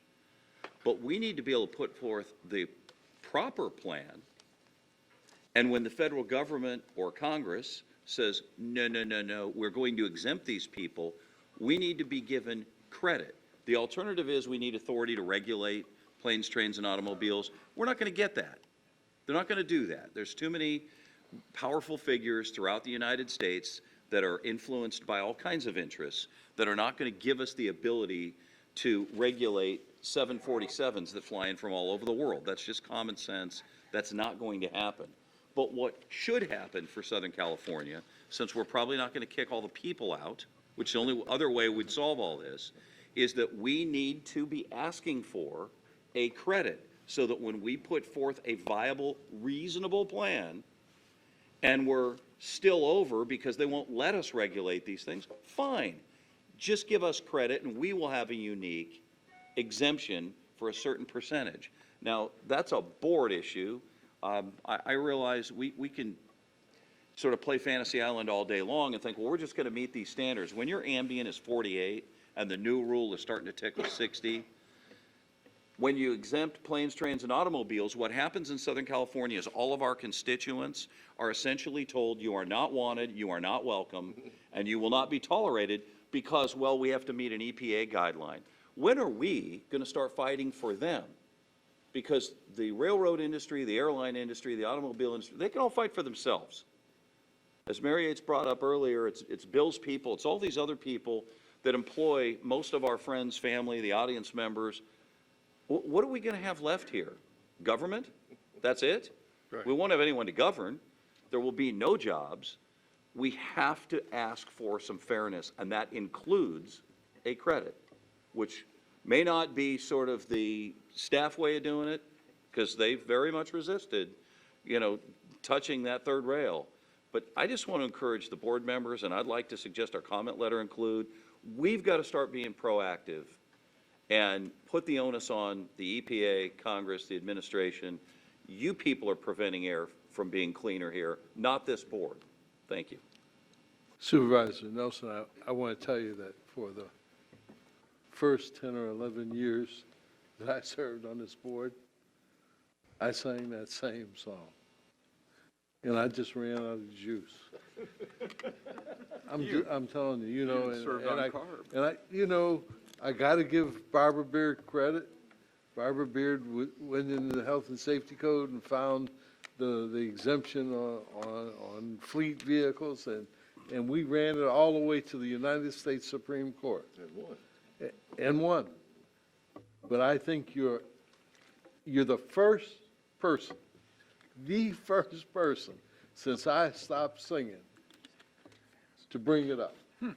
The first person. I don't think that's quite. So, you know, I don't know about the rest of the board, but I'll be behind you on this one if we can get some momentum. Dr. Parker? Mr. Chairman, as you know, I'm the chairman of the Mobile Source Committee, and when this was presented to us, our first concern was just that. Maybe we should have a formula to calculate what the reductions would be if we could control those particular entities, trains, trucks, cars, et cetera.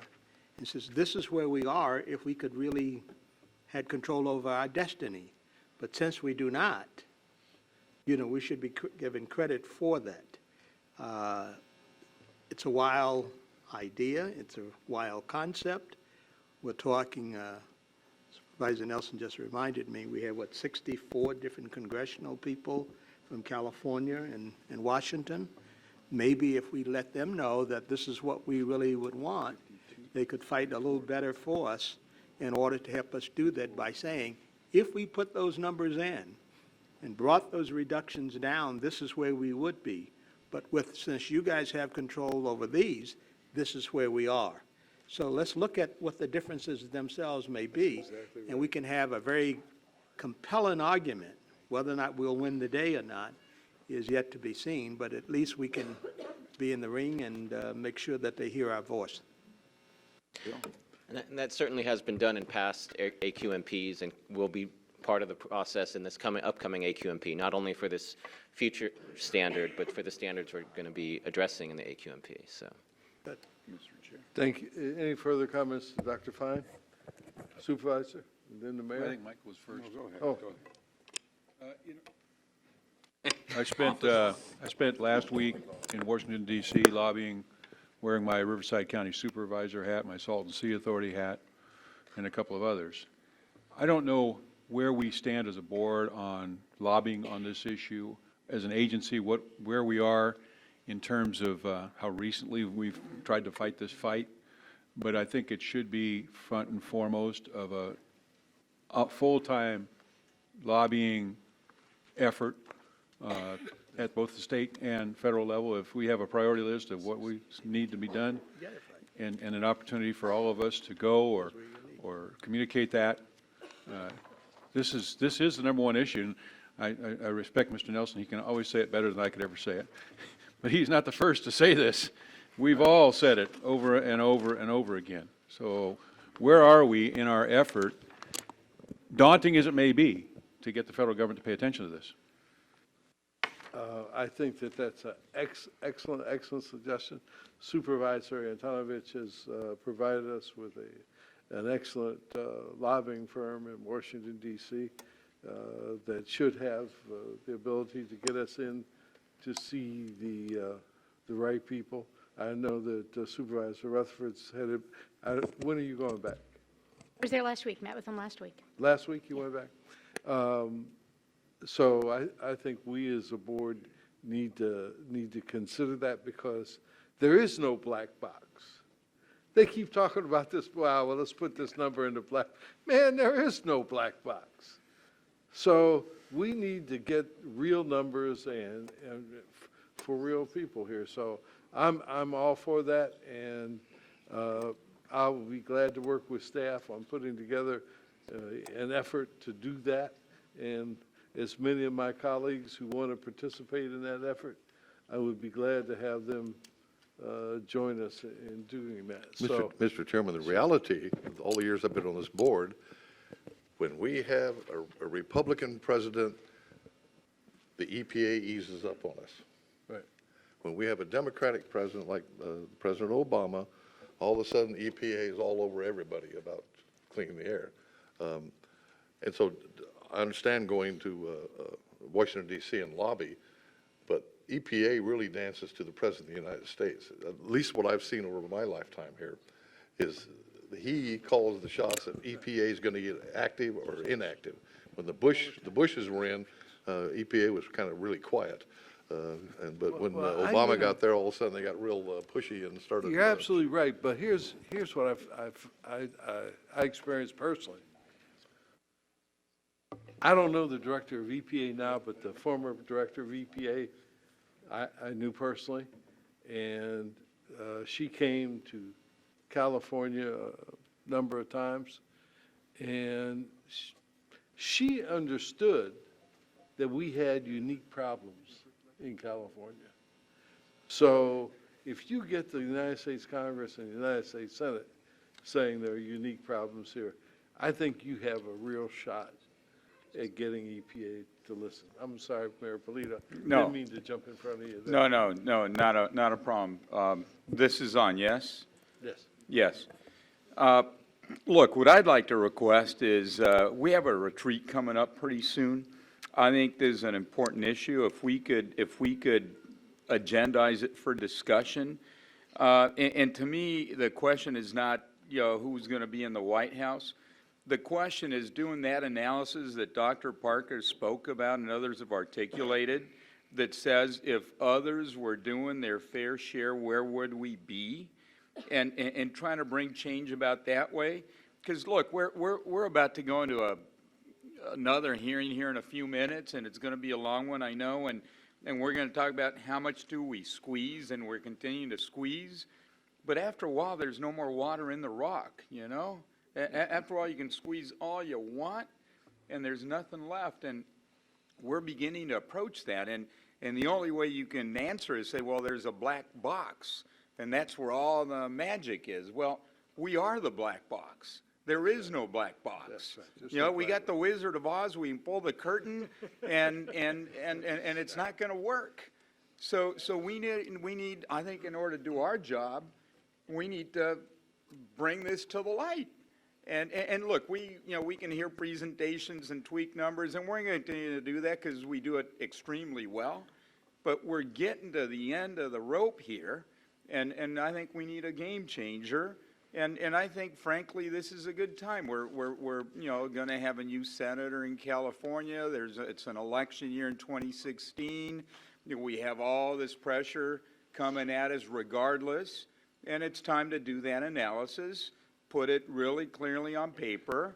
If you want to, form an ad hoc committee, Mr. Chair, I'd be happy to serve on it, and I'm sure a lot of us would. And I don't see it as a 5-year campaign. I see it as a strong, maybe 12-month or so, and let's see if we can, push the ball over the goal line. Great. I'd like to see this before I get out of here. Well, let's do it. Now, what I would suggest at the retreat, if we're going to do that, is that we have both of our Washington, D.C. lobbyists, because there's no question that Mayor Yates' argument has merit, okay? So we should have the ability to pursue this program no matter what party's in the White House. So we need all of our Washington people here to give us a roadmap on how to do that, no matter who's president. I'd like to also request that we have our Sacramento lobbyist, because, some of this is we have some flexibility within California as well. We can do that. Barry is nodding yes. Yeah, we can do that. Okay, I'm sorry, Supervisor Nelson? Oh, just, Mr. Chairman, I just recommend that I would move that we approve the resubmittal of the original board-approved comments with the additional demand that we be given some ability to get credit for the plan as it should be, not the plan that we're mandated to create, absent all the tools of the planes, trains, and automobiles. We have a motion and a second. Is there any opposition to the motion? Hearing none, that's the motion. Thank you. It's not the motion you wanted, huh, Phil? That's fine. It doesn't make any difference to you, right? The check comes on the 1st of the 15th. I still have to write the language. Wait. Jesse, come on down here, man. Hope you agree, Jesse. No, he doesn't. He opposes this. Well, maybe we fixed it. Jesse Marquez, Coalition for a Safe Environment, and longtime harbor resident. I want to advise you that every environmental justice organization in the South Coast Air Quality Management District, every environmental justice organization in the state of California, and every environmental justice organization in the United States supports a 60 parts per billion, not 65, not 70. And you just had your EJ conference the other day, and I'm telling you, we want the 60 parts per billion. Okay? Do you agree that EPA or CARB should have a role in achieving that? Yes, we do. All federal agencies, all state, regional, as well as local, should have a participating part. But also bring up another date, since it was brought up about the state implementation plans. The California state implementation plan was rejected because Enviros sued the UCPA over that, and the California SIP and the AQMD's contributions to the SIP were rejected as being inadequate for addressing and reducing. So let's get our act together.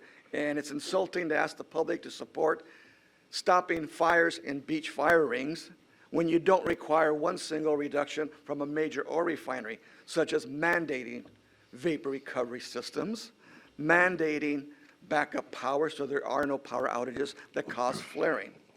So when we talk about perspectives, that's one of the perspectives. If we do it right the first time, we cut the big sources where they can be done.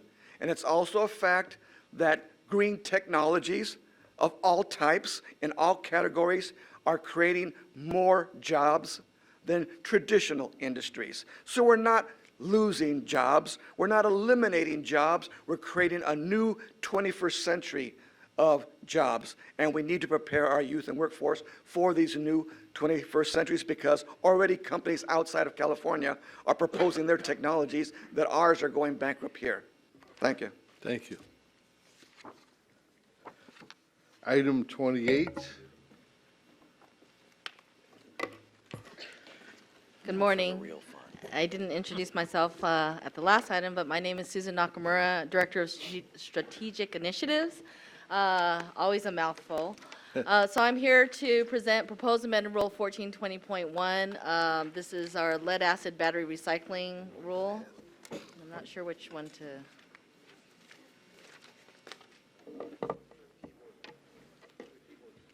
Okay. So Rule 1420.1 was adopted in 2010. It applies to large lead acid battery recycling facilities. There's two facilities in our basin, Cometco and Exide. They're the only two large lead acid battery recycling facilities west of the Rockies.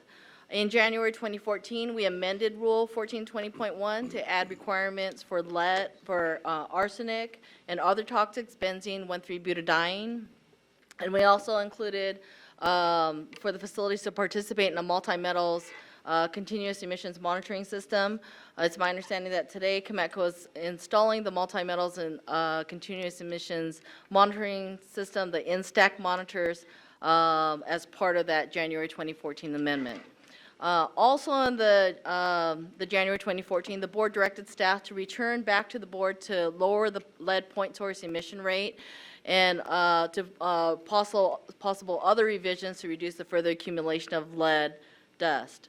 At the January 2015 governing board meeting, when we set the hearing for proposed amended rule 1420.1, we did a in-depth presentation talking about the approaches and the approach to lower the ambient lead concentration limit. So my presentation today is relatively brief. At that time, the governing board directed staff to return with rule language and also language in the adoption resolution in regards to lowering the point source emission rate to 0.003 pounds per hour. Proposed amended Rule 1420.1 is a strengthening of the rule. The rule has two main strengthening requirements. The proposal is to lower the ambient concentration limit from 0.15 micrograms per cubic meter, which is averaged over 30 days. This is more strict than the federal requirement, which averages over 90 days. The ultimate limit for the ambient lead concentration limit would be lowered to 0.1 micrograms per cubic meter beginning January 2017.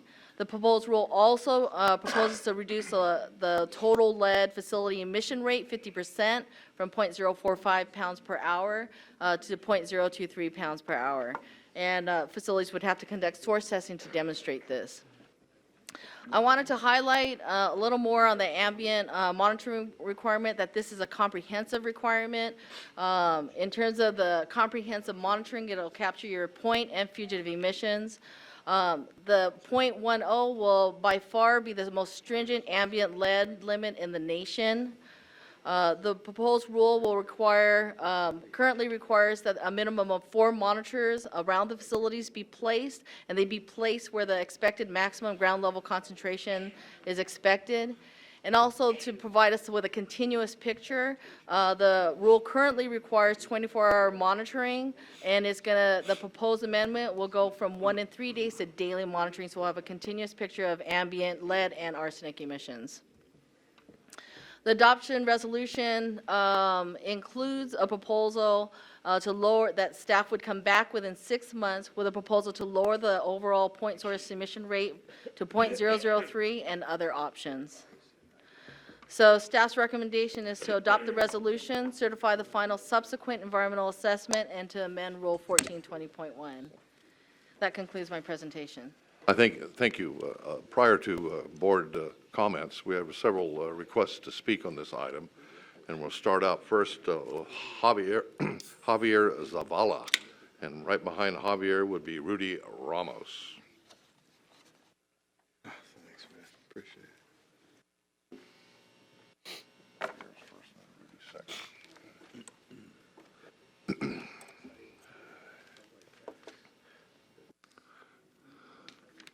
State your name for the record, please.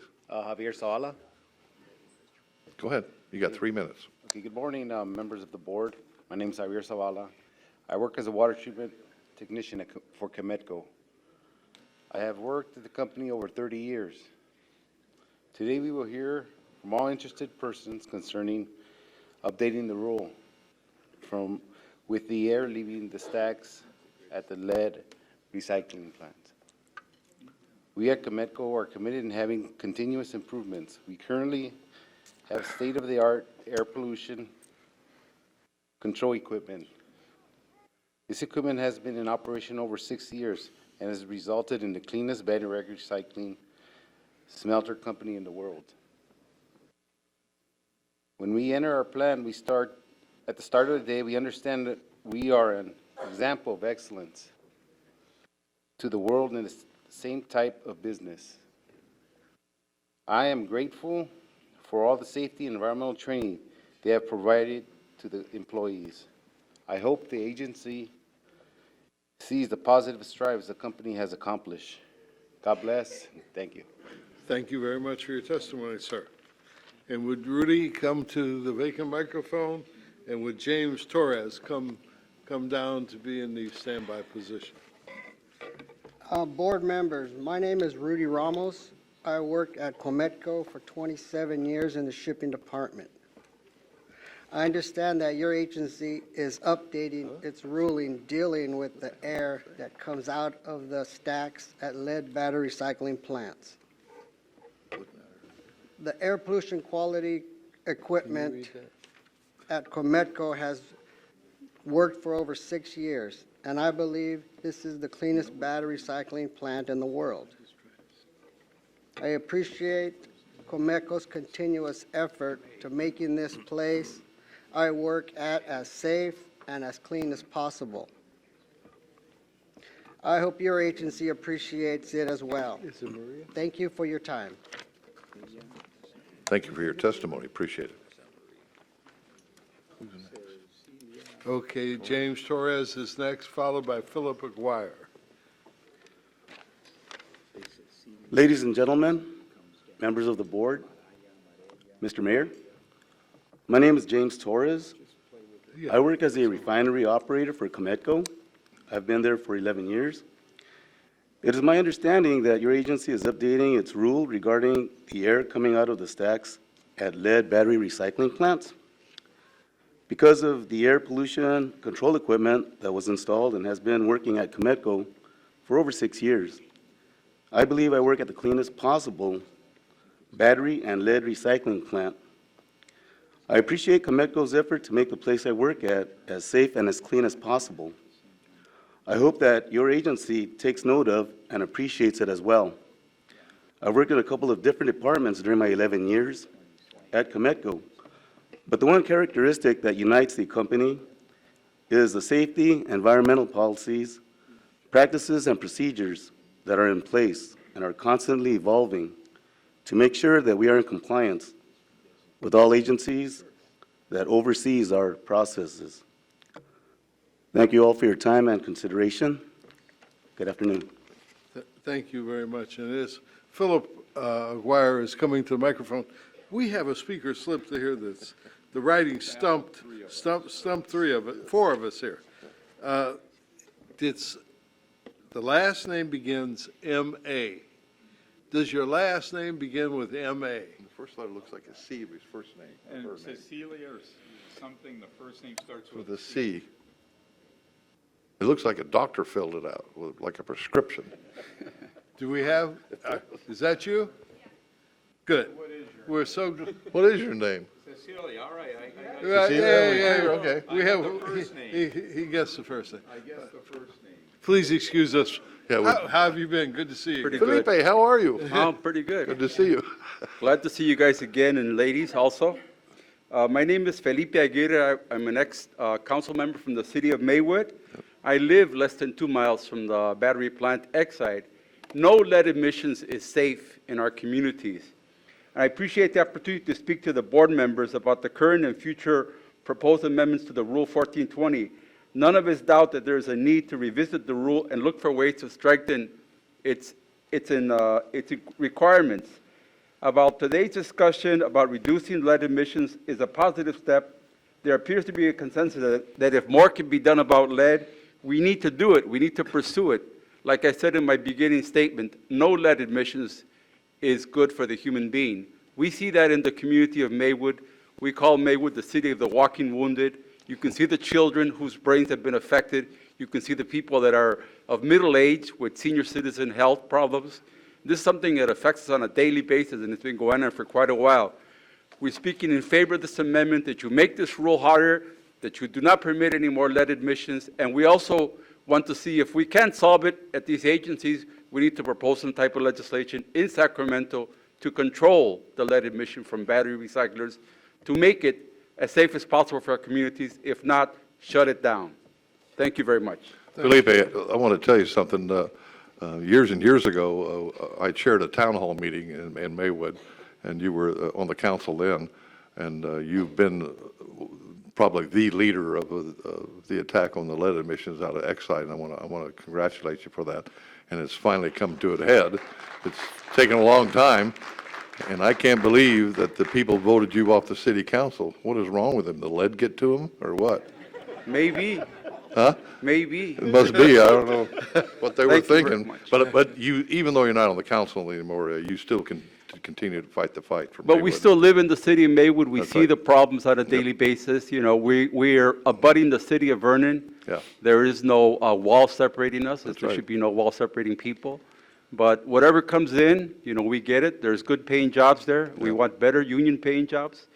But, you know, we also get everything else that comes as a part of that process. Well, you're to be commended to keep fighting the fight. No question about it. If I could Felipe, pile on to that, Felipe, I'd like you to know that when first time I ever heard about the lead smelter issue in East Los Angeles is when Angelo Logan showed me the facility, when I met him, and he was forming East Yard Communities for Environmental Justice. The second time I heard about it, you sent me pictures. You emailed me pictures of someone who would have been working across the street, and there was fallout all over the cars, and I forwarded those to Barry. It was before I was on the board, and he said he'd look into it. And then when I joined this board 7 years ago or more, we had a hearing in, I think it was at Resurrection Church or someplace, and we got a briefing package. And the briefing package, it listed the complaints that had been made, and Mine was the very first one there, but mine wasn't mine, it was yours. It was what you brought to me. So you have been following this issue for many, many years, and we really do appreciate all the effort you've been put into it. And as a strange coincidence, when I saw that, it's like, my complaint is here? So it was funny, and I never did tell you that story, but you know, you've been following it, and you've been helpful, and I know we've done tours of the neighborhood of Maywood and Vernon, and you've helped out with a lot of different agencies, not just this one. So thank you. Well, thank you very much to all of you. All these people that came about this item, you ought to vote him back into office, people. Get some signs, you know, Felipe, back on the council. While Cecilia is testifying, would Ramaya? Hi, my name is Cecilia Mancia. and Excuse me, Cecilia, hold on. Is there Ramaya? Mirna. Oh, so you're together? Yes. Okay, great. My name is Cecilia Mancia. I was representing Boyle Heights for a long time. It's because this air also goes over there. My kids were born in Boyle Heights as well, and both of them came out with asthma. They have asthma. I tested my child for lead recently because I've been taking him a lot to Maywood, and he's 2 years old and he does have lead in his body. And I mean, it's affecting everybody, not just Maywood. It affects Boyle Heights, all the surrounding areas, and we live there. Okay. Mi nombre es Mirna Sánchez y yo tengo cáncer y quiero ayudar, que me ayuden por favor, que cierren la fábrica. Mis nietos tienen asma. My name is Myrna Sanchez. Mis nietos tienen asma, yo tengo I suffer cáncer. from cancer. Por favor, quiero que cierren la fábrica y ya no la abran. My Porque grandchildren, mucha gente they se suffer está from enfermando. asthma.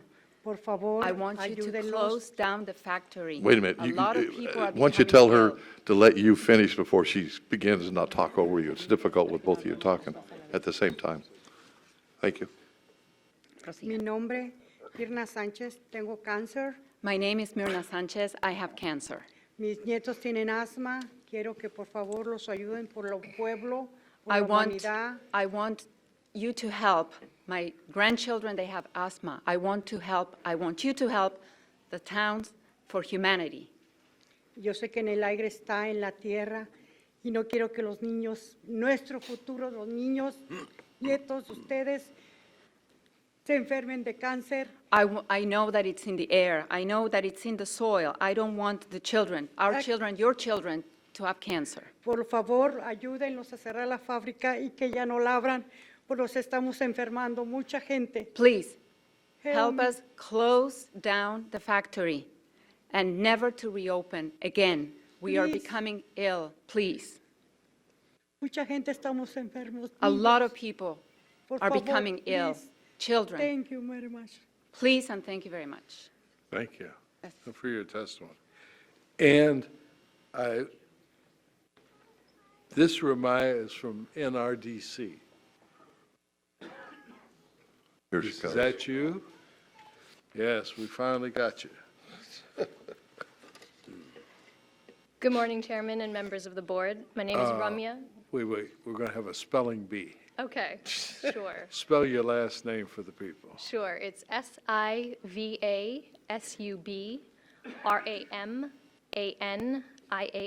Got it right. You must be from. Toledo is one I've smart had guy. years of practice. You must years be of from a rich family that have that long of a name. Good morning, Chairman and members of the board. My name is Ramya Sivasubramanian. I'm a staff attorney with the Natural Resources Defense Council. NRDC submitted a letter on this item earlier this week, so I'll keep my oral comments brief. NRDC supports reducing the ambient lead concentration limits and point source emission rate limits as described in proposed amended Rule 1420.1. As the staff report notes, lowering these limits will better protect public health. They are also feasible. In addition, we urge the board to adopt the resolution directing staff to reevaluate further reductions in the lead point source emission rate as soon as practicable, but in any event, no later than 6 months. Thank you. Oh, thank you very much.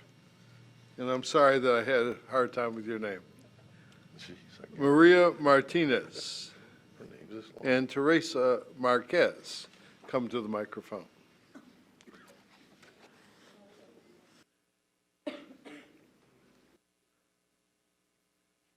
Since everybody's coming from such a distance, I'm going to ask three people to line up. Would Roberto Cabales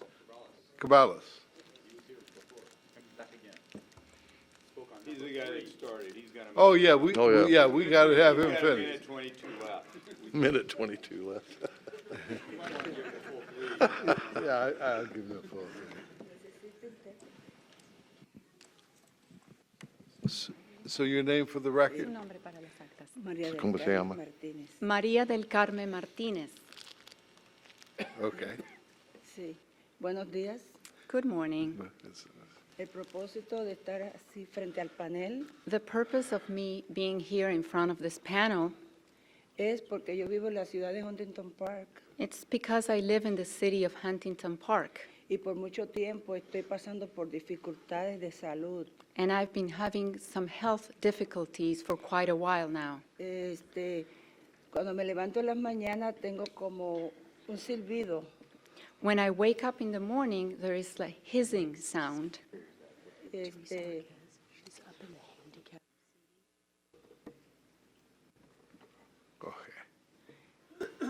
y hay momentos en los cuales And at times, se puede ver en las madrugadas you could see out in early morning hours, como nubes oscuras like dark clouds around. se asemejan a un aire afectando a la salud de Huntington Park. This is the air that is affecting the health of the people in Huntington Park. He notado que hasta las plantas I have noticed that la even vegetación plants and ya vegetation, no son gusanos que se comen las hojas.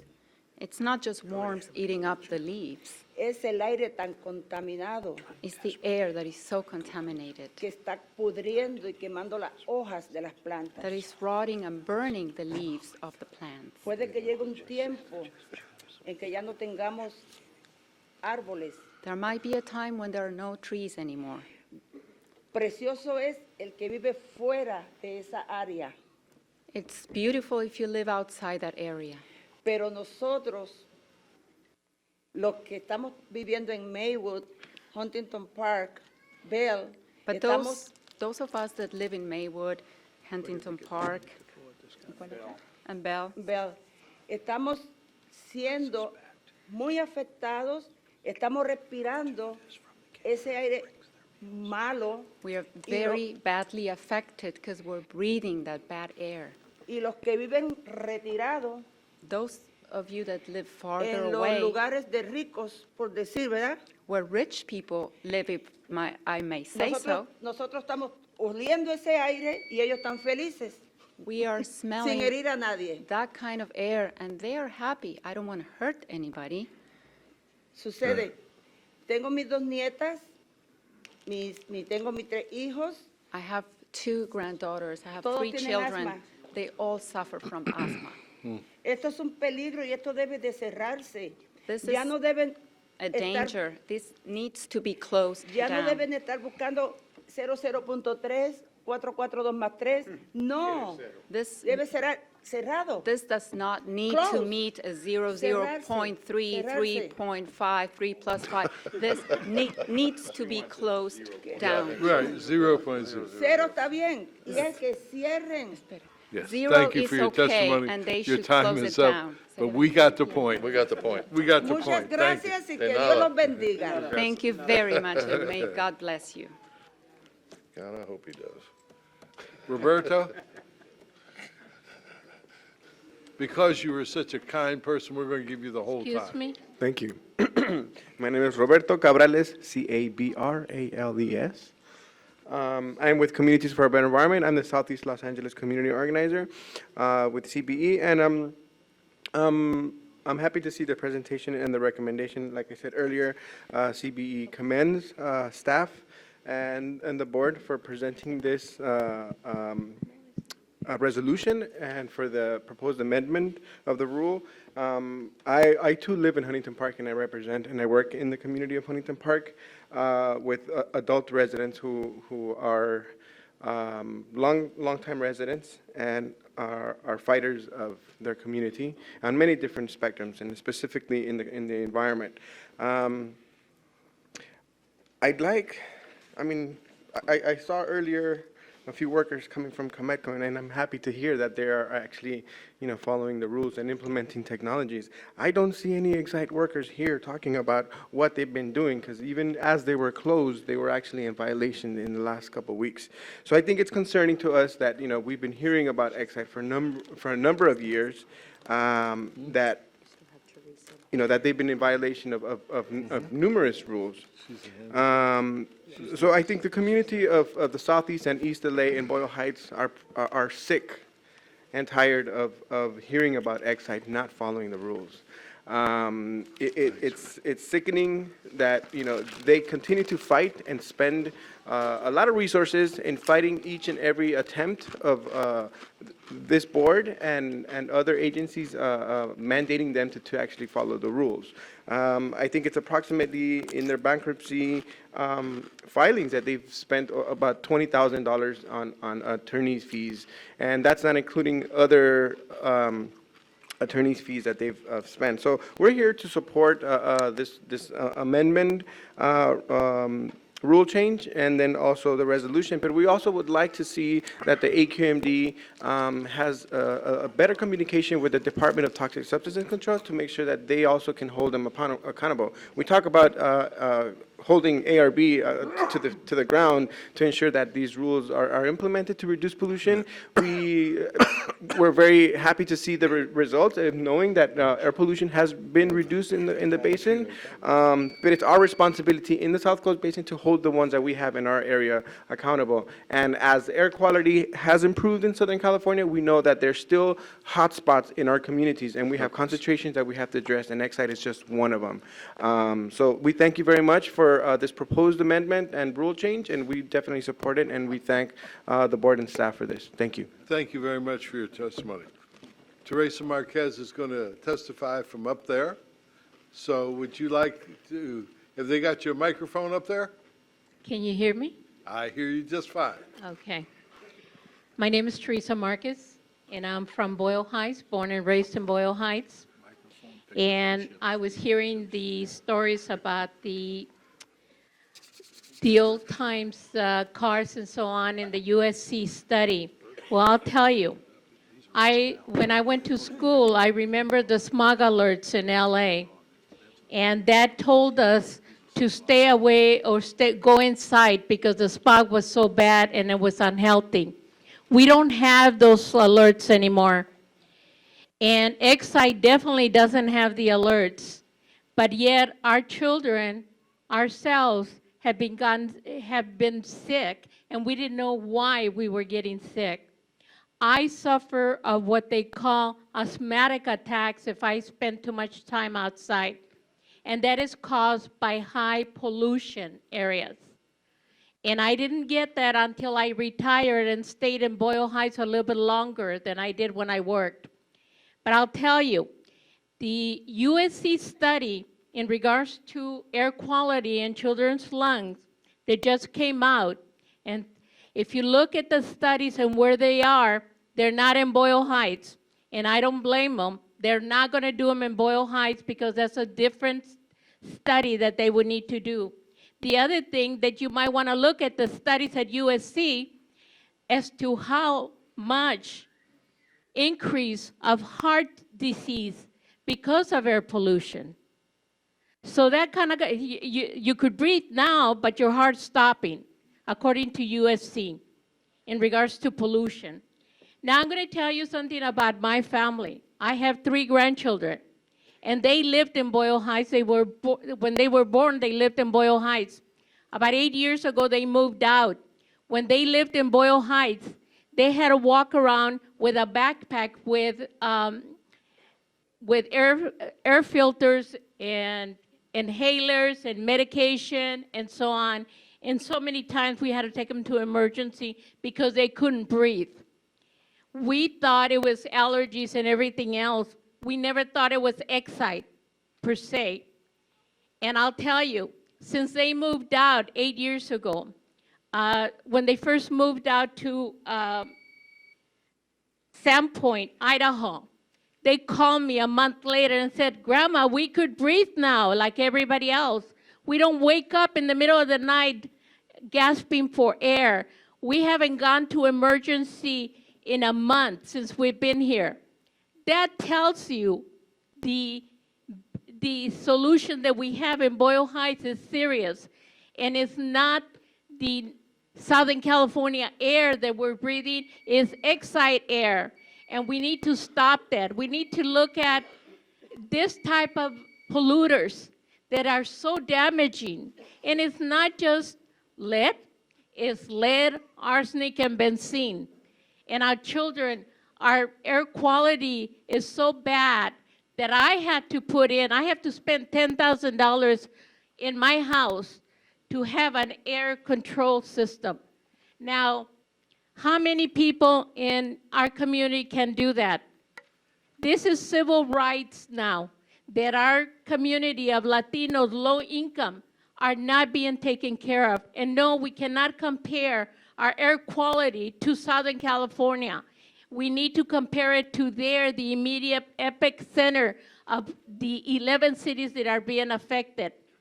And there is proof of our children being sick. I definitely could bring my children here, my grandchildren, and show you their medical records, how they have changed. So please, look at not only Exide, but companies like Exide that are killing us. Thank you so much for Thank your you. testimony. We'd like to have Martin, the representative from Jose Huizar's office. I'm having a bad day today. And Tom Strange behind him. Thank you so much. You won big the other night. Happy to be here. I look forward to Yeah, future yeah. visits. It was really something. I'm glad I'll be able to continue to be employed. monitor this to monitor this issue on behalf of Councilman Jose Huizar. And sir, if you do ever get Ramia's name, her last name correct, I'm going to be personally offended because after all these years, you still can't get mine. So that's yes, I represent Councilman Jose Huizar in the city of Los Angeles, and it's been a long time in which he's been involved and concerned about the Exide facility and other facilities, particularly in the Vernon area, which are upwind from Boyle Heights, the area that many speakers have represented today and that the councilman represents on the city council. I'm here, of course, to support your action today in tightening the lead limits on battery facilities, including Exide, and also to thank your staff and the board for enabling the staff to prioritize the areas of Southeast LA and these hotspots and the Exide facility in particular, which will continue to need attention. You had a discussion this morning about the fact that there's great progress on air quality, and that's to be commended, it's to be acknowledged, and we're all better for it. But part of that conversation is the job done? And it's not. The job isn't done. That's clear as well. We still have work to do, and it's clear in the testimony today that the rules, even outside the SIP around toxics, are important to pursue. And so after having taken action last year on carcinogens coming from these facilities, you committed to take action, further action on lead. You're doing that today. You have the tightest limits proposed of anywhere in the country on lead from these facilities, so we support that. You should adopt that. But you can't stop there. The job isn't done. And especially given Exide's history of contamination, history of violations, we know that your staff needs to continue to enforce. You need to continue to pursue all measures possible to clean up the facility. I know you'll may talk about the order of abatement later in closed session. These are all methods that you need to continue to pursue in order to protect the community. Thank you very much. Thank you so much for your testimony. Tom Strange.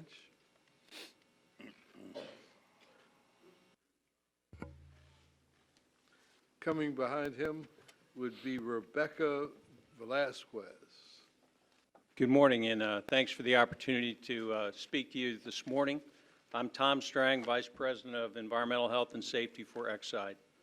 And, you know, I've been working on this project here for the past 8 months, gotten to know the South Coast District and working with the staff to make the improvements that we're implementing at the facility. We're putting in approximately $12 million worth of new air pollution equipment to make sure we can meet the standards that have been set before us.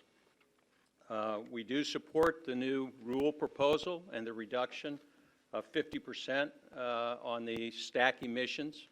We do support the ambient air reduction. We think these are good moves that are achievable and that will ensure even further health insurance for the people here in the area. We appreciate the process that we went through with 4 working sessions. I attended all 4 of those with Susan and the staff presenting and working through this. I will tell you I was a little surprised at the 4th working session where we talked about lowering it further to .003, which will be a very difficult task for Exide. We've looked at that before, and to get to that level with our equipment is very difficult and a very expensive task. So I do support the first move as you guys have proposed it, but I would encourage you to take a look at the resolution going to 003. Thank you very much. Thank you for your testimony. And while Ms. Velasquez is testifying, could we please have Marina Sanchez come down to the microphone? Good morning. Thank you for having us here today. My name is Rebecca Overmeyer Velasquez, and I'm here with Marilyn Kamimura. We are co-coordinators of the Clean Air Coalition of North Whittier and Avocado Heights. We are a relatively new environmental organization in this neighborhood, which is located about 2 miles downwind from the Quemetco facility. So we're here speaking in strong support for these stricter regulations on toxic emissions coming out of a facility like Quemetco. Hey, that can't be right. No, that can't be right. That can't be right. No, that can't be right. That's another good observation. Thank you. Okay. I want to speak, Chairman Burke mentioned that we live with a unique problem in Southern California, and I want to say, indeed, our neighborhood, I live there, my kids go to school there. We have folks living in this community for 30, 50 years, 40, 50 years. Their kids and grandkids move into this community. We live with a unique problem. We are surrounded by freeways. We are surrounded by logistics facilities. We have trains running through our community. We have industry all over. And we live downwind from one of the 2 lead-acid battery recycling plants west of the Rockies. You know, Quemetco is a safer facility today because of community activism, putting pressure on SCAQMD to do the good job that you're doing. But you know what? EPA just came out with its TRI report, Toxic Release Inventory report. Quemetco is the #1 emitter of lead in the Long Beach, Los Angeles, Anaheim region. They are responsible for 74% of lead emissions in this region. They are just top. They're the top emitter of toxic releases out of all the other industries in this region. It's huge. We have families who go to school, have parks in this neighborhood. We live downwind from them, as I said, and so we absolutely support stronger, stricter limits on all toxics. Lead is a big one, arsenic, benzene, as other neighbors from other communities have mentioned. And the fugitive emissions, the dust that comes out of the plant and gets on the roadways, it's picked up by cars, it washed down into the San Jose Creek, which runs through our community. These all need to be monitored, measured, and regulated much more strictly for the health of the families that are living already with all other kinds of toxins in their environment, thanks to all the other sources that we are surrounded by. Rebecca Overmeyer Velasquez, and I'm with the Clean Air Coalition of North Whittier and Avocado Heights. I just want to say one thing about our group. We are a really active neighborhood group. We mobilize scores of folks to come out to town hall meetings. We're really concerned about the conditions of life in our community, and we are pushing for enhancements and protections. So you'll be hearing more from us for sure. Okay, you see that lady there in the gray suit with the, raise your hand, Alicia. You should make sure that she has the name of your group. I will. And the phone number, okay? Thank you for your time. Thank you very much. Mark Lopez and Jane Williams.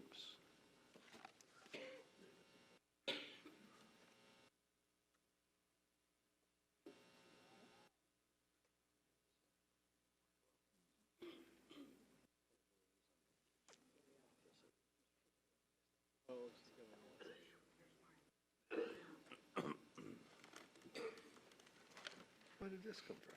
Chief Bulozi from South Africa. Zululand. Yeah, I think man, I heard Zulu's working for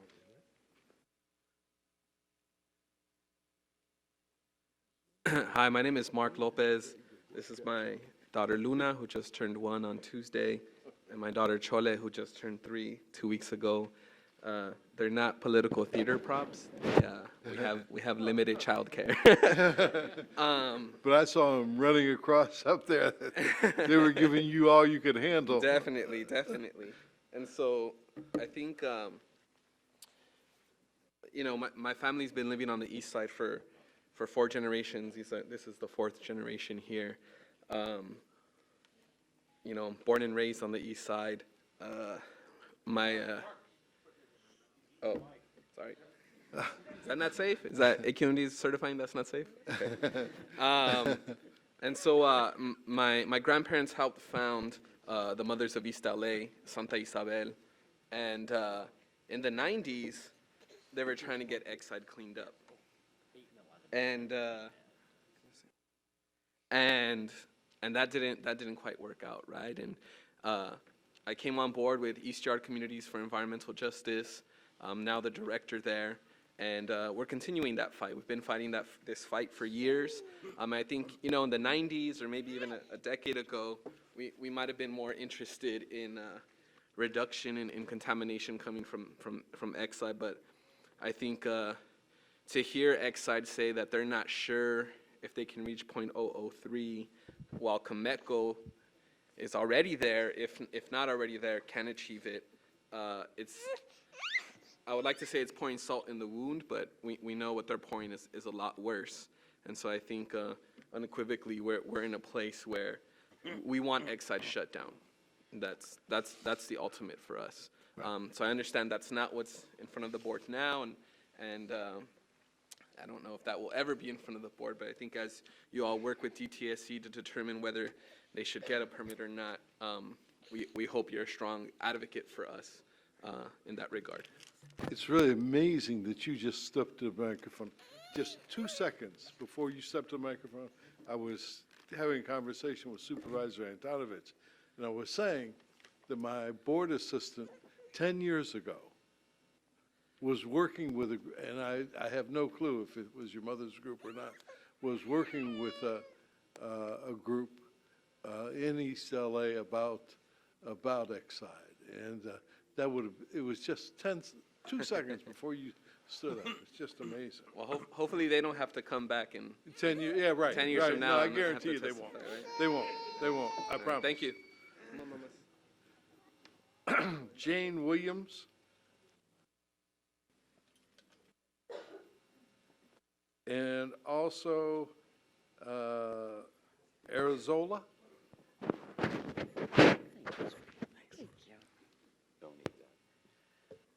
Are you Jane Williams? I am Jane Williams. That's very good. Yes. Chairman Burke, members of the board, I have an even stranger story to tell you, and that is that Mr. Lopez's grandmother and my mother marched in the streets to stop the construction of a hazardous waste incinerator in Vernon in the early 90s. So, And my granddaughter is just a few months younger than Mr. Lopez's new daughter. So that's a very, very fitting introduction to what I want to tell the board today. And that is that I've worked on Exide, as well as a lot of other stationary sources of pollution in the district for a long time. And I have to tell you, I have a huge new understanding of the toxicity of lead. We are now currently regulating lead in soils at the part per million level. We are regulating them at the hopefully 0.003 pound level. And we're all wrong, because what my experts are telling me is that circulating levels of blood in children at the part per trillion level are causing damage. So we are in our infancy in understanding what lead exposure does in children. And let's just be very clear that that's what we're talking about with Exide. We are talking about protecting those squeals, the next generation, my granddaughter and Mark's granddaughters. I want to tell you that there are 14 lead smelters in the country, and that Exide owns a number of them, and Cumetco owns a number of them as well. And as you know, Chairman Burke and maybe a few other members of the board might remember that Angela Johnson-Mazzaros and a number of people worked very hard to get Cumetco to go to the Costco of air pollution control devices and bolt on better equipment. And kudos to them for doing that. And now they emit about 25 pounds of lead a year. Under the current scheme that you have here, Exide will be allowed to emit 200 pounds. 200 pounds of lead. RSR, which is the parent owner of Cumetco, has retrofitted all of their lead smelters in the entire country. Exide has retrofitted none. And I finally want to tell you that at the same time that your staff has worked so hard to negotiate this rule with Exide, Exide has spent $100 million on lawyers and financial consultants in their bankruptcy proceeding by at the same time telling the board that they cannot possibly put on an electrostatic precipitator. They clearly can. It will reduce the emissions to about the levels of Exide's emissions. And I mean, I really want to tell the board, no level of lead, no level of arsenic, and no level of dioxin is safe in our children. And we clearly cannot allow Exide to continue to emit hundreds of pounds of lead that could be easily controlled by a relatively minor investment in money. So I thank you very much. And I look forward to working with staff and the board as we move forward. Thank you very much Thank for your you. testimony. Would Carlos Jimenez and Michael Bachnes come to the microphone? Your name, please, for the record. Jael Arzola. Jael Arzola. Okay, Jael Arzola. that's it. I got it. Thank you so much. My name is Jael Arzola, and I come from a residential facility. It is called Maywood Wellness Center. And basically what we do there is we have the elderly, the sick, and some of them have mental problems. However, we live in Maywood, and a lot of our residents have been dying. Sudden deaths, 1 minute they're fine, the minute they're sick. It is a very big concern. As resident president, I would like to say, please close down Exile, because it is contaminating the air, the lead, the soil, the test, things like that. There's a smell that emits in the air. We have to get our residents inside. And basically, all of that is very, it's heartwarming to see them wanting to go outside and have some fresh air. Basically, what I would like to say, as a smoker, at least that is my choice. Thank you. Thank you. And stop smoking. Your name for the record, please? My name is Jacqueline Ancia. I'm sorry, I couldn't hear you. My name is Jacqueline. Take some mic, sweetie. Oh, my name is Jacqueline. How do you spell it? JACQUELINE.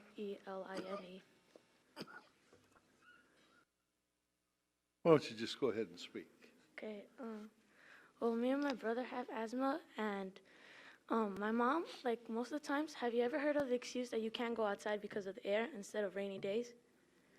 Yeah. Well, like we waste a sunny day because of the air. Like most of every person I heard older, they're like, oh, I couldn't go outside because of the rainy days. But us, as kids in Boyle Heights, we can't go outside because the air is so bad. Most than 50% of us in school have asthma. And you know what, it's a hassle to have an inhaler every time you want to run? Or like want to play a soccer ball, like you have to puff that thing, like you have to put the inhaler in, and it's like, Right.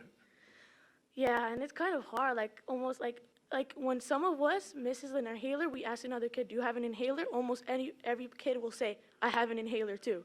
It's okay, you could use mine, because almost all of us have it. And it's like, it's kind of sad because most of us, we miss like 10 days of school because the air is so bad. And we miss school days instead of sick days, we miss because of the air. And like it's a day, like less day of an education just because air. And how can we not fix air for us? No question. That's a great testimony. Thank you so much. My last name is MANCIA. I'll find it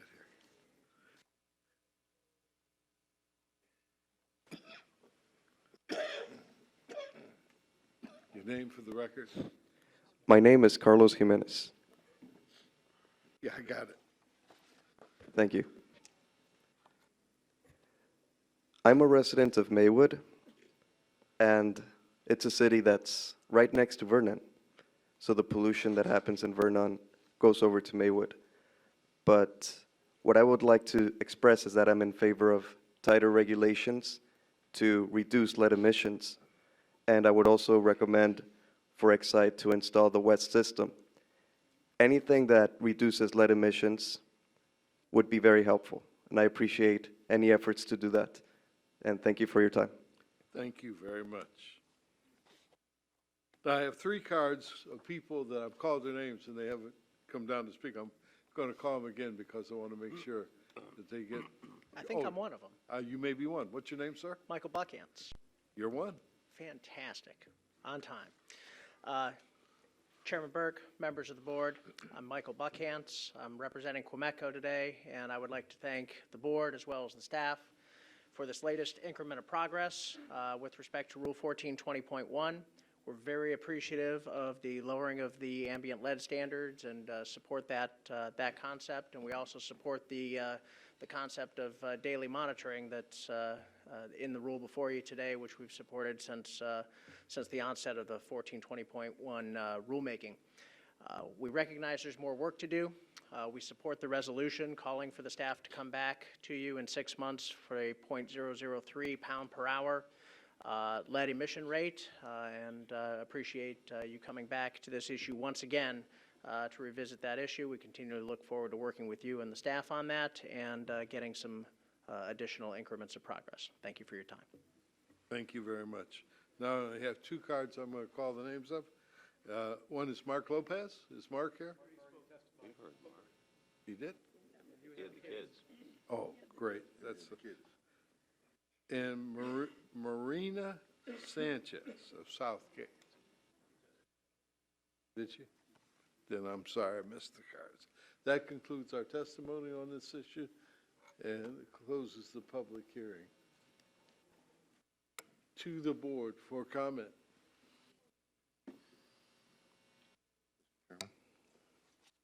Vice Chair Yates. All of us are in receipt of a letter from Exide dated March 4, 2015. And what I find interesting about it is, was it 1, 2, 3, paragraph 4, front page. Says to us, the governing board should reject this proposal which seeks to drive Exide out of business by force of rule. What they're referring to is trying to achieve the 0.003 pounds per hour of lead emissions. And it states Exide operates fundamentally different furnace equipment than Quometco and has different ventilation than Quometco in order to reduce fugitive emissions. The WESP technology employed by Quometco is not feasible for Exide. Indeed, district staff has already stated as much in this staff report. So what Exide's telling me personally is they're not going to achieve the 0.003 with their equipment. And what I'd like to tell Exide, well, it looks like you're going to be in violation, and unless you invest the money to achieve the 0.003 lead emissions, you probably won't be able to open. So that's my take on this letter. If they don't want to invest the money to protect the neighborhood from which they operate, then they probably shouldn't be operating at all. Thank you, Mr. Chairman. Any other comments by any other board member? Mr. Cacchiotti, I saw you easing up on that microphone. Mr. Chair, I'd like to, for discussion, just move this item, approve the staff's recommendation to actually approve the strictest toxic lead, arsenic, toxic element emissions in the entire nation today. I'd like to make that motion and get a second for more discussion. I'll second it. And that includes round-the-clock monitoring, not every 3 days, but every day, and 4 monitors surrounding the entire facility. I have a proposed amendment to the staff recommendation that I've consulted with staff about, and they support. So I'd like to amend the motion, but then I want to speak to it if I can get a second. Barry, you have that language that you helped prepare for me. It just has to do with making the signs in English and Spanish. There's a subsection of the rule in which we say that they both, the facilities must display a sign, and the amended language that staff came up with says that it be displayed in English and Spanish, and that's the one amendment I would like us to adopt. And then I have other things I'd like to speak to if I can get that proposed amendment seconded. And I'm not sure. I accept the change, the amendment. As the seconder, I also will appreciate it. And then if I could, I just want to make something really clear to people, because I know that how we're proceeding with this could seem as favoritism of one company over another. I want to make it perfectly clear. I don't favor one company or other. I favor those people who can reduce emissions of toxic substances and who can protect public health the best. And if the other company can come back and do better than the one company, I'll be on their side in a second. I think that we're here to try to protect public health as best we can, and that's what I want to make clear to everyone.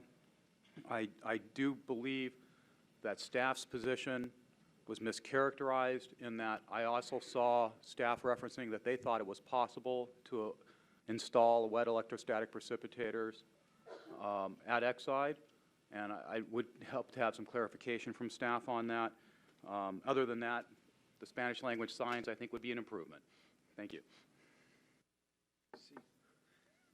Would the staff like to comment? Yes, Dr. Burke and members of the board.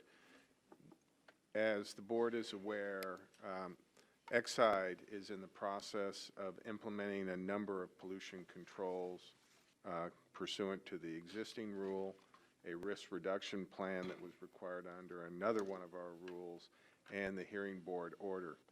They elected to select a technology different than the wet ESPs, but we did not conclude that it was absolutely impossible for them to select the wet ESPs.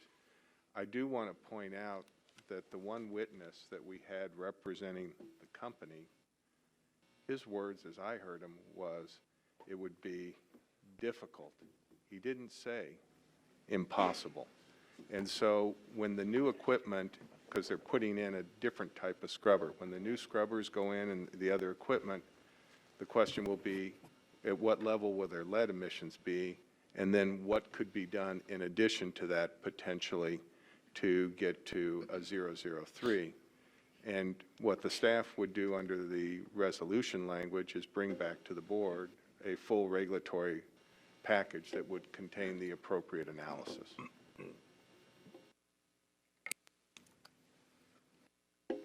This is on. Thank you. I understand from the staff reports that there is a relationship between stack emissions and the ambient concentrations that we find at each facility.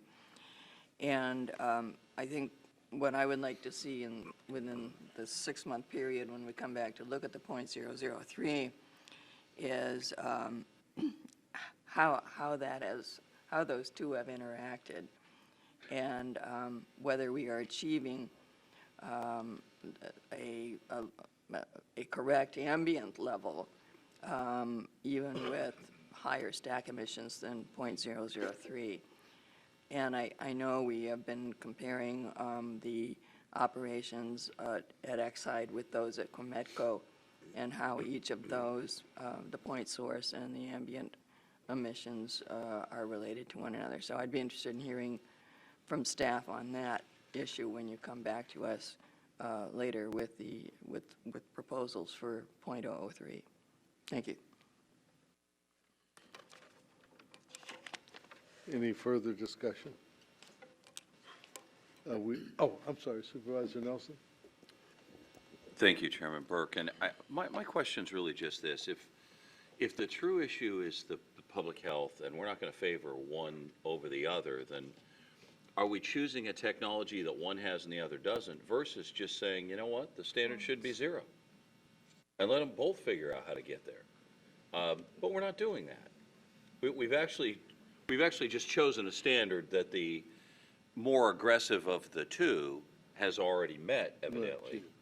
And that's concerning. I mean, there's a lot, what I don't know would fill volumes. But if we're not favoring a company over the other, then the right answer is, why don't we just figure out what the standard for lead ought to be, which I'm no scientist, but it's been purported here today, based on what authority, I have no idea, that the standard should be parts per trillion. If that's truly the right standard, then all we're doing is favoring one company over the other, because we're not setting a standard that's going to protect public health. We're just setting a standard that one guy can meet and the other guy may or may not be able to meet. So how about we figure out what the standards should be based on the public health issue and work from that direction, rather than where the current technology at one of the locations happens to be. Dr. Burke, it's okay if I clarify the staff presentation and proposal. The resolution language says that we would bring you as one of the options a 003, but that is technology neutral, although it's being based in part on what was achieved at one of the facilities. I understand the difference. Supervisor Nelson, in addition, the resolution language says and other options. So once we've had an opportunity to do the full analysis, as we do in any item that we bring to the board, the CEQA document will contain a range of appropriate options. The staff will make a recommendation and the board will decide. Mr. Chair, Yes. I was under the impression that we're talking about interpretation, since we're talking about that the resolution was going to include staff doing an analysis that would include a CEQA analysis and also a reasonable comprehensiveness of the science that will allow us to achieve whatever the maximum reduced level of lead should be. Obviously, to the extent, as everyone recognizes now, that we've already stated that the .03 micrograms per cubic meter would be the one that would,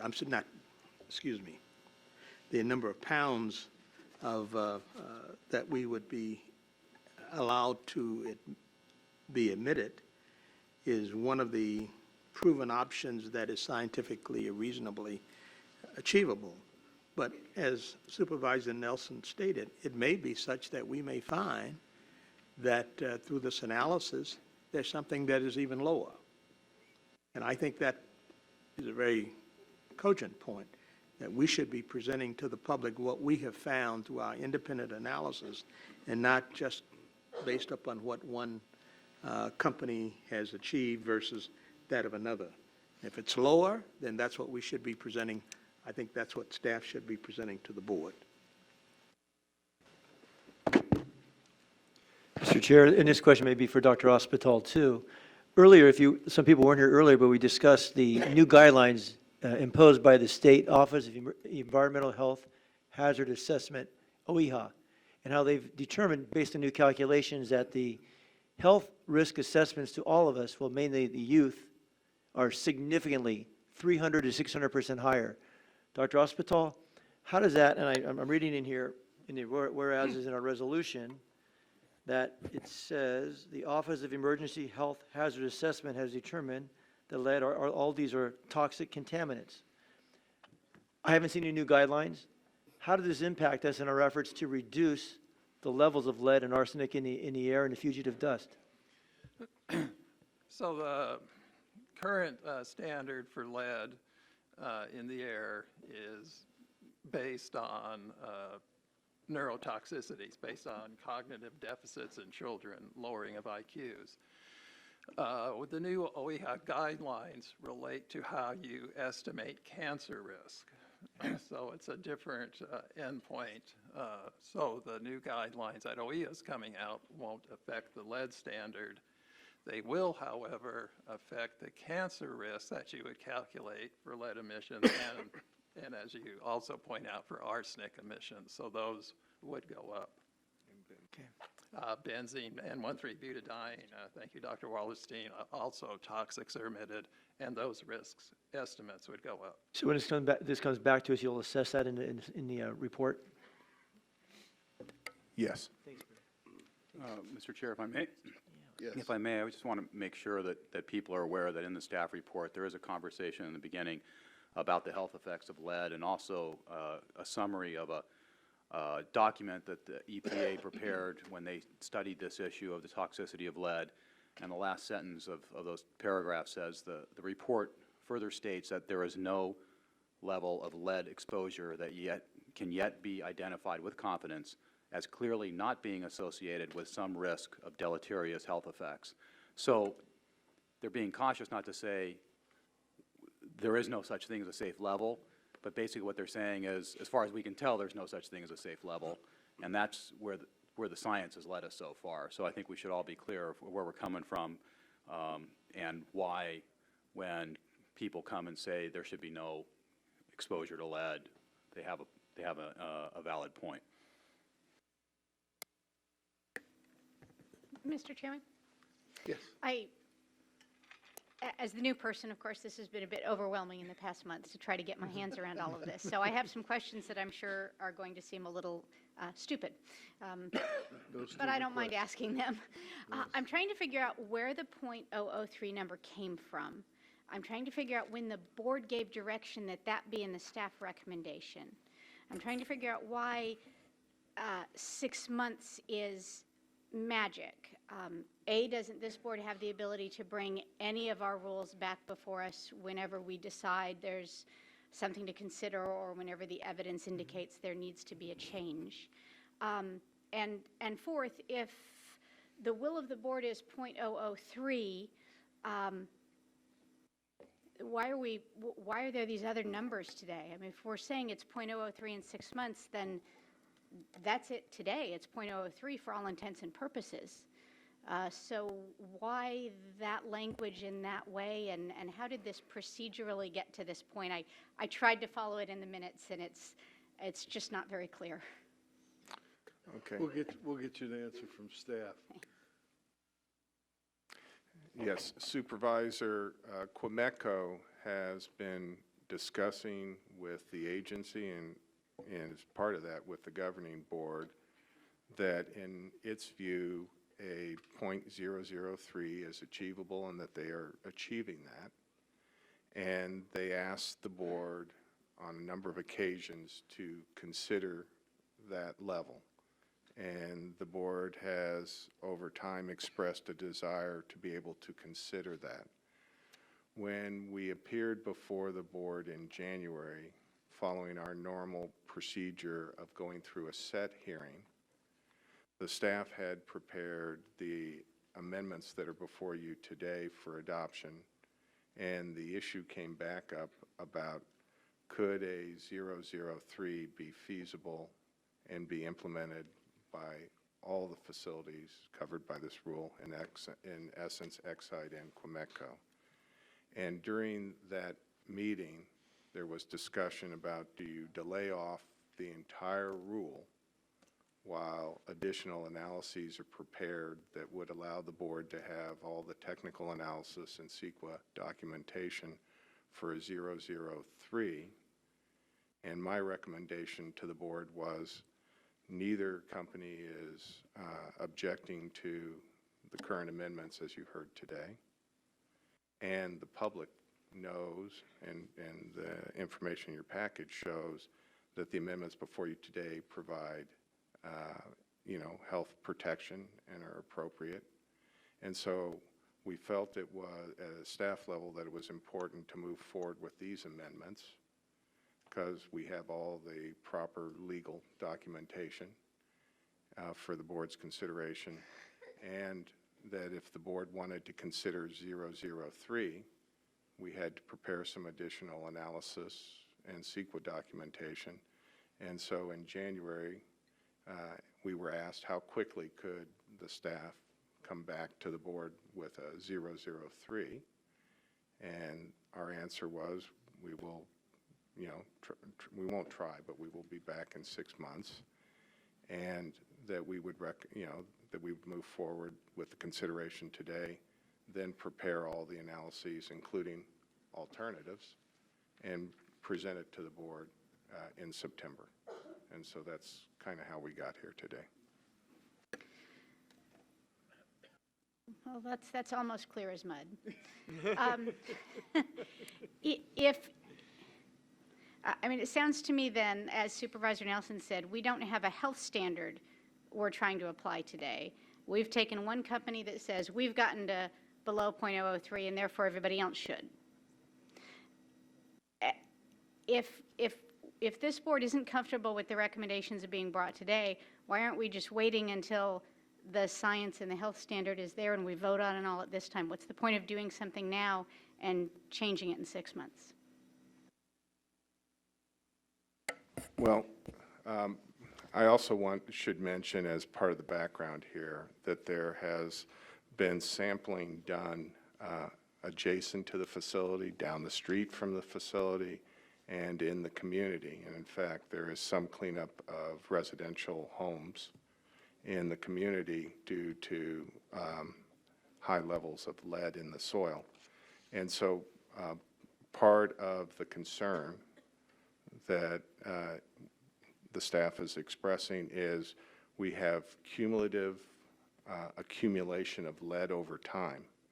So the more lead that comes out of these facilities adds already to an accumulation of soil in the soil or on the streets that can be resuspended by, on the streets, tires, sidewalks, people walking down the sidewalk, and other activities. So it creates another avenue for exposure to the lead.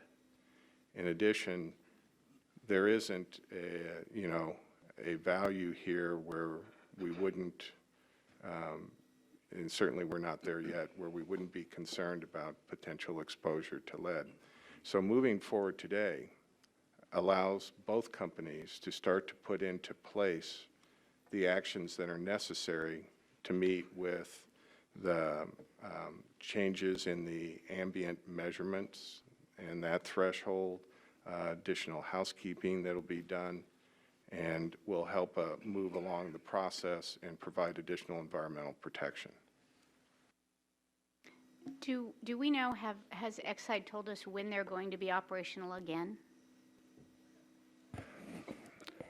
We receive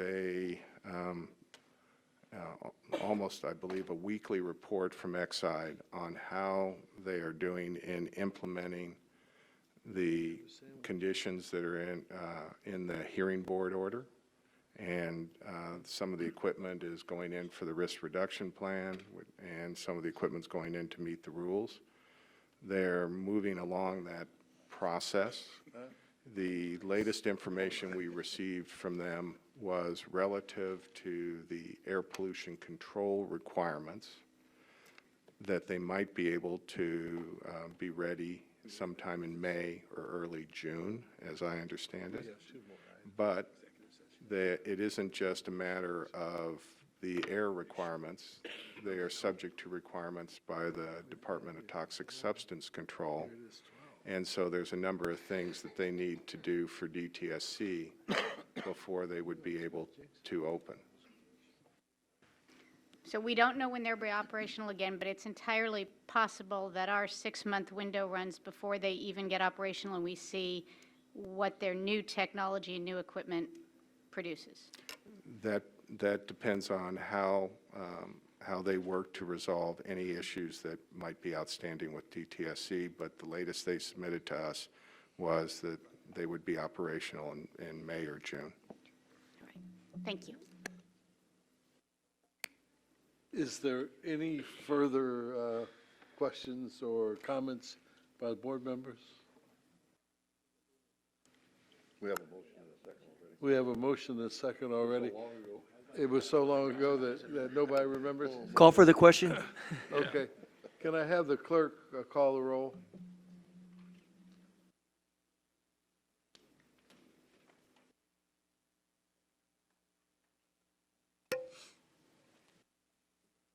Where is the clerk? Oh, down there. Aye.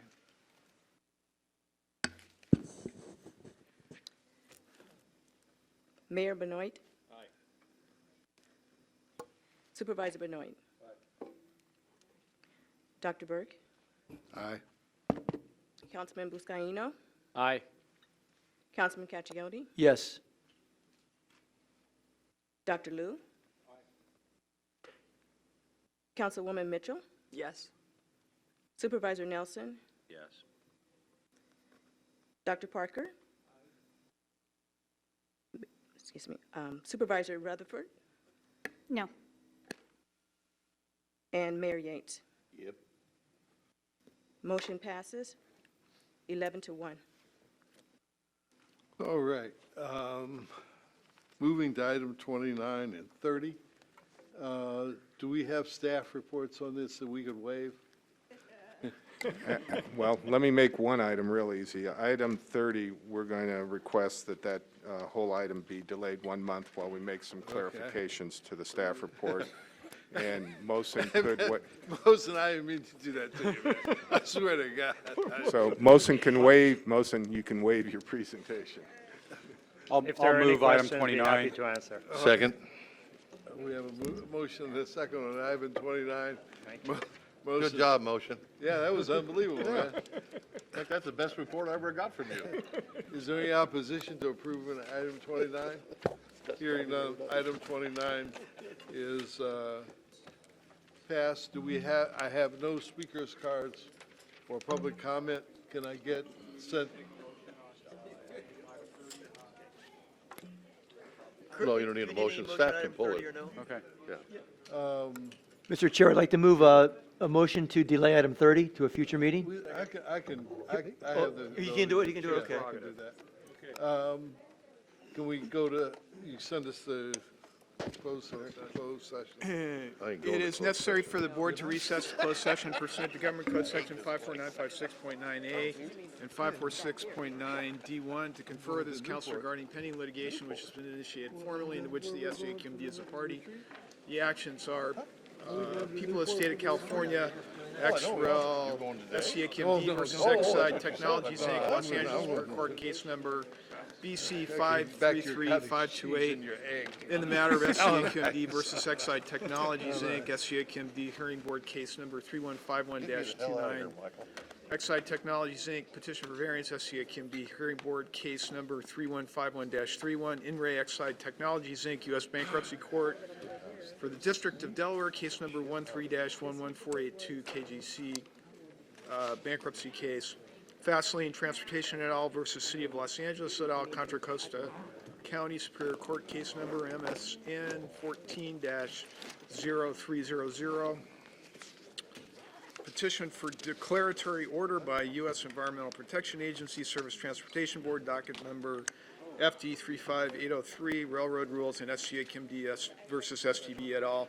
U.S. Court of Appeals, Ninth Circuit Case Number 15-70609, appeal of the STB decision. It's also necessary for the board to recess closed session pursuant to Government Code Section 54956.9A and 54956.9D4 to consider initiation of litigation. One case.